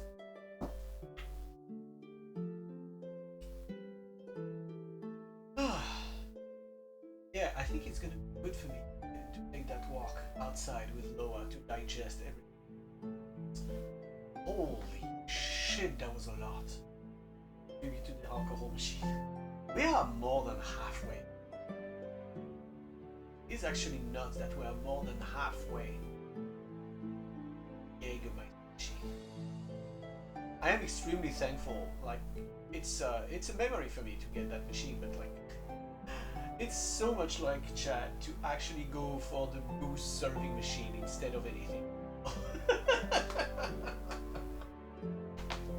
I'll get that before Christmas, you promise. Don't push it too much, man. Don't spend what you can't spend or anything.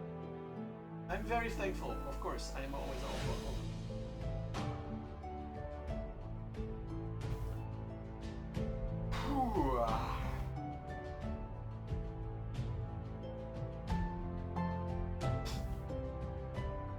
Okay. Oh, about the planned streams. So next week we have insects on the weekend, and I might start Golem.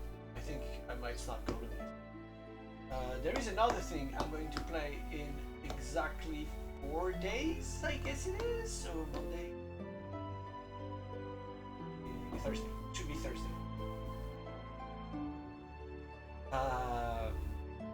On Thursday, I'm going. I mean, it might be Friday depending when the time zones is good for me. But normally on Thursday, I'm going to stream the game Zenless Zone Zero, which is the newest Hoyoverse game. I want to play it. I want to try it. Apparently, it's not as good as Star Rail or Genshin or anything like that, but I'm curious, so I want to play it. It is at that time, so it will be. Well, I'm gonna catch it. I'm just gonna catch it. You're super hyped for ZZZ? Nice. Yeah, like it's a gacha from Hoyo, and I like Hoyo stuff. Actually, good stuff. I want to hear the music. I like the designs of the characters. So yeah, I'm gonna play ZZZ, and it is going to be on like the release date is 4 days, I think. I mean, I got an email yesterday saying it's 5 days, so today it's gonna be 4.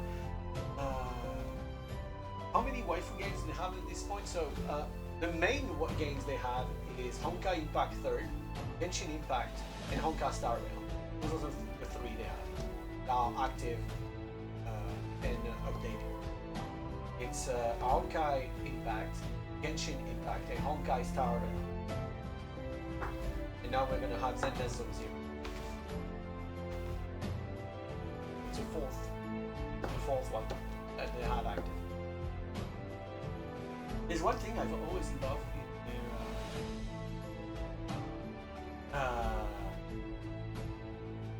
I was saying something. I saw something else, and I forgot completely what I wanted to say. My brain is dying right now. I think my brain is dying. It gave up halfway sentence. Something I like those games.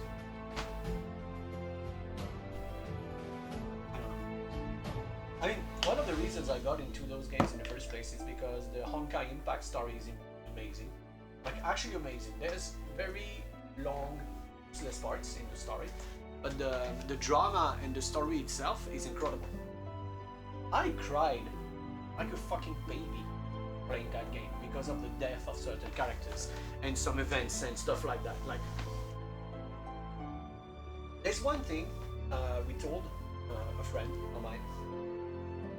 She was interested into playing Genshin. So yeah, okay, Genshin, very easy to play, very simple, it's free. Go ahead, you play and you have fun. But she is someone that hates sad stories and like bad events and stuff in stories. She likes to just fill her life with positivity, which is completely understandable. Actually a nice goal in life. And we told her, oh, but now the story is nice. It was like during I think Liyue, so the second region in Genshin was just released. And we told her, hey Arumi, welcome. So we told her, for now the story is nice, it's cool, it's nice characters, it's easygoing story and everything. But it is Hoyoverse writing that story. That was me Hoyoverse, that was Hoyoverse. It was Hoyoverse writing that story. And they love making absolutely horrible stories sometimes. Not in the sense that it's bad, in the sense that it is actually like terrible things that happen to people. But can you maybe appreciate positivities in your life? I think the real answer is the reason she wants no negativity in her media and fiction is because she's had enough in her life. That's more so like that. Like she has enough, there's enough negativity in real life and in daily life that she doesn't want more of it. That's how less stoked. I am less stoked. And I'm having coffee.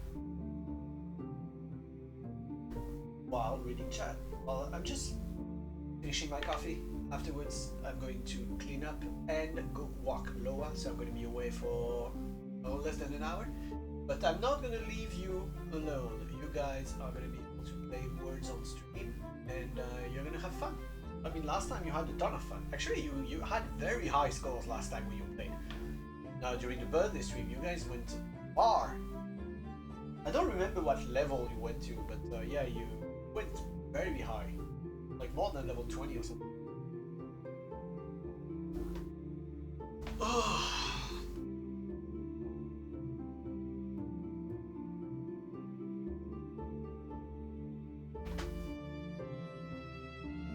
And I like yours. What's going to yours?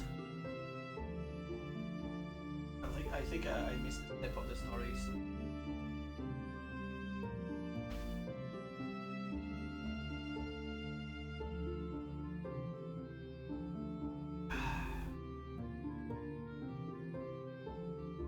Oh, I know someone else. Art. Contentment. Yeah. So this, what you're seeing behind me, is Loa's passive-aggressive version of I want to go on a walk. This is not gonna stop until we go on a walk. He's gonna keep looking at me non-stop until we go on a walk, and you're gonna see he's gonna react the moment I stand up, because for him it's walk. Are we going? Oh, I don't want any more negativity in my life. Oh, I can understand. Who is this flesh tuber? It is Leo. Hey, Mr. Alexander. I'm right there.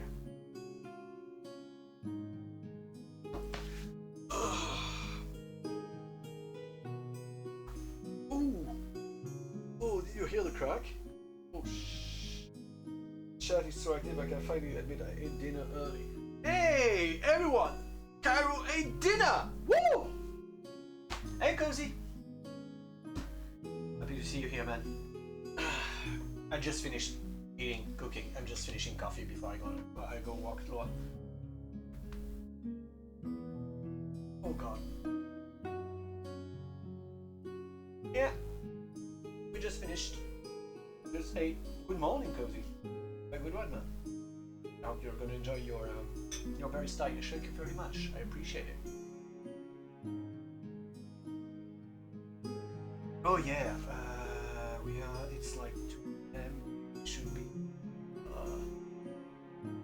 Oh, it's pretty early for you, Cozy, right? It's like 7, 8, 7 or 8 a.m. for you. 8 a.m.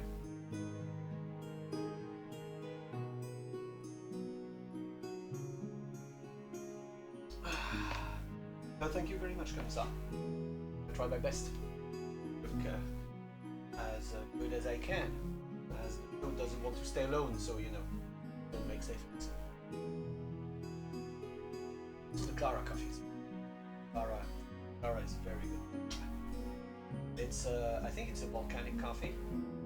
Oh wait, actually, you know what? Let me check on the Face Connect store. Face Connect store coffee. Check what they say about the Clara coffee.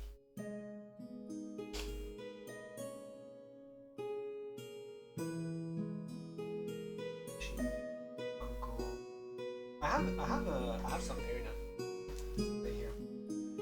I have some Erina. I have some Ember, and I have a packet of Erina, of Ember, and of Michiru. Clara Kaminari. Okay. So, Clara is a strange one, a very gentle and fruity being who was chosen to show the playful side. It's from the Yagachefe region, which has a slightly ashy undertone due to the volcanic soil in the area.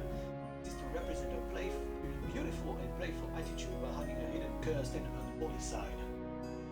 A hidden cursed unholy side. Remember to lift that cup with your pinky for extra style. Oh, you won't need to.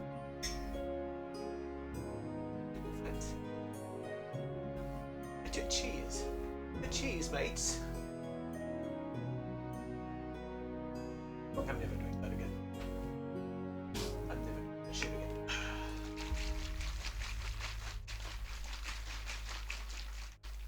again. Oh no, this is not protein, this is gamer subs. The protein shake is out there actually. Because I have the waifu cup for the gamer subs. But I have the protein shaker for the protein.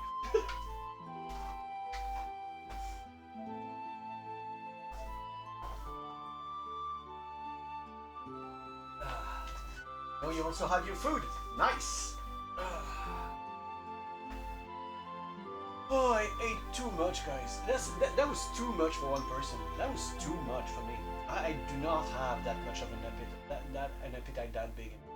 I used to have like a huge appetite. I could eat everything in one meal. Now, oh god, no. I think since I dieted and lost like all of the 40 kilograms I lost, like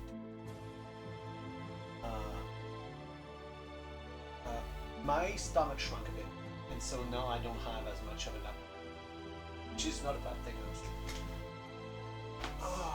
I mean, the apéro at the start was very rich in calories. And there's the whipped cream. The whipped cream was not too good. Actually, back in the fridge.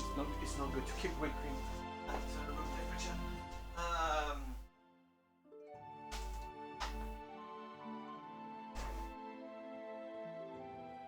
Yeah, like apart from the start of the meal with like the cheese bites and all of that, honestly, it was a pretty low calorie meal. Not that bad at all. Like the mussels, I think I ate like 100 calories at most, nothing more. The dessert, the fruits, I'd say the fruit like 200 calories, and I barely ate half of it. Whipped cream, stew, and the almonds. The almonds are a lot of calories, but everything, so it should be okay. So yeah, like it's not even that bad of a meal in terms of calorie intake. It's actually a pretty balanced meal. Not enough vegetables, I guess. Maybe not enough vegetables, but otherwise, honestly, it's a pretty good meal that we did.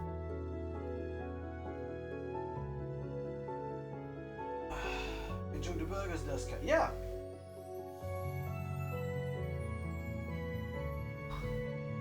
Okay, you guys are ready for the word games?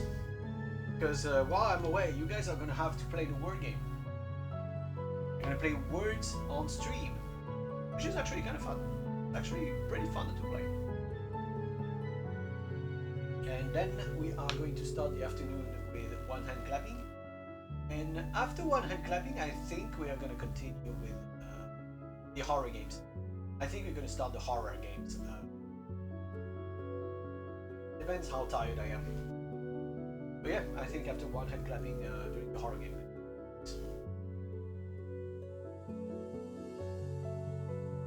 And then we're gonna see, maybe do some games together. We're gonna see the time, what time it is, and we're gonna try and do some games together. And I think we're gonna do the same thing as we always do with those streams. Is like the last 2 hours. I think the good old Noita. To finish the day. As we always do during the long marathon streams, we always finish the day with Noita. hard to wake you right up. Yeah, I'm pretty sure. I mean, the walk is gonna help. The walk, like going outside in the fresh air and everything, it's pretty good for me. But yeah. I mean, it's just digestion. And if after work I felt too tired, I have my friend right here, called Gamer Subs, that's gonna help me wake right up too. So yeah, it's gonna be okay. How long are we into the stream right now? I don't even realize how long I've been. I guess 4 hours? 4 hours in, something like that? No more? More than 4 hours? Almost 5, okay. Then we're almost halfway. Make an 18-hour stream out of it. Out of sleeping segment. I mean, at this point, I could do 24 hours if I sleep, you know? But not today because I have stuff to do tomorrow. But so at some point, I could do like a 72 or 24 hours for like 48-hour stream if I had the sleeping, honestly.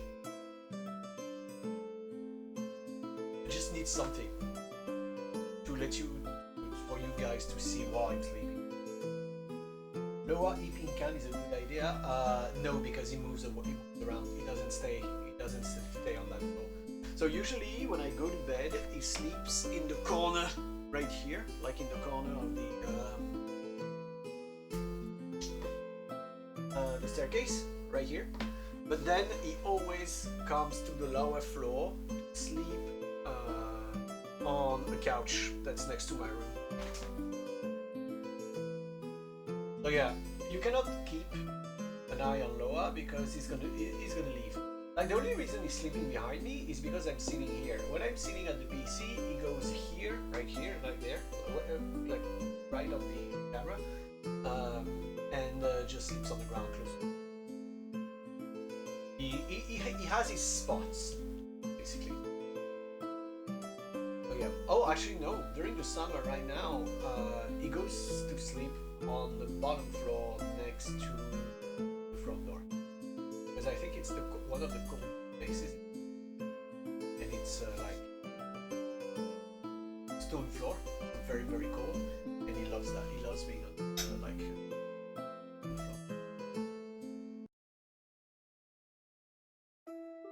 Okay, we finished the coffee, so I'm gonna start to get a move on and start the cleanup. So I'm gonna put you guys into a waiting room for a few minutes. I'm gonna start words on stream, and I will see you all after the walk, okay? Thank you. I'll be right back.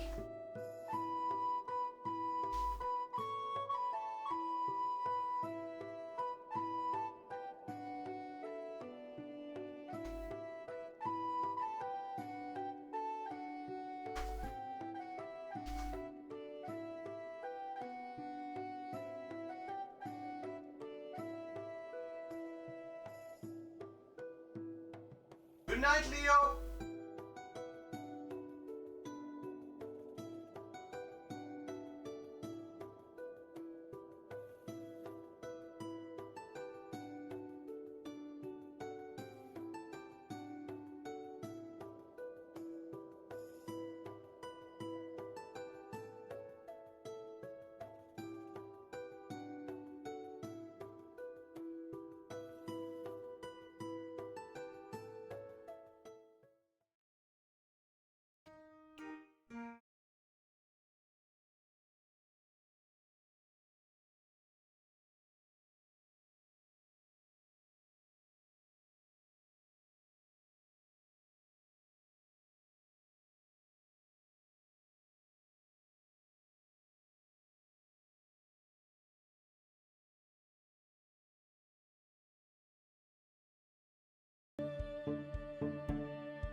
And that is how we lost. That is our loss. Hey, I reached 200 points. I'm proud of myself. Okay, shut the fuck up, music. And exit now. Clap, clap, clap, clap, There's... Oh yeah, you know what? There's nothing bad. I'm just gonna cut it and do. Okay, you guys can see my my second screen. And the pictures are basically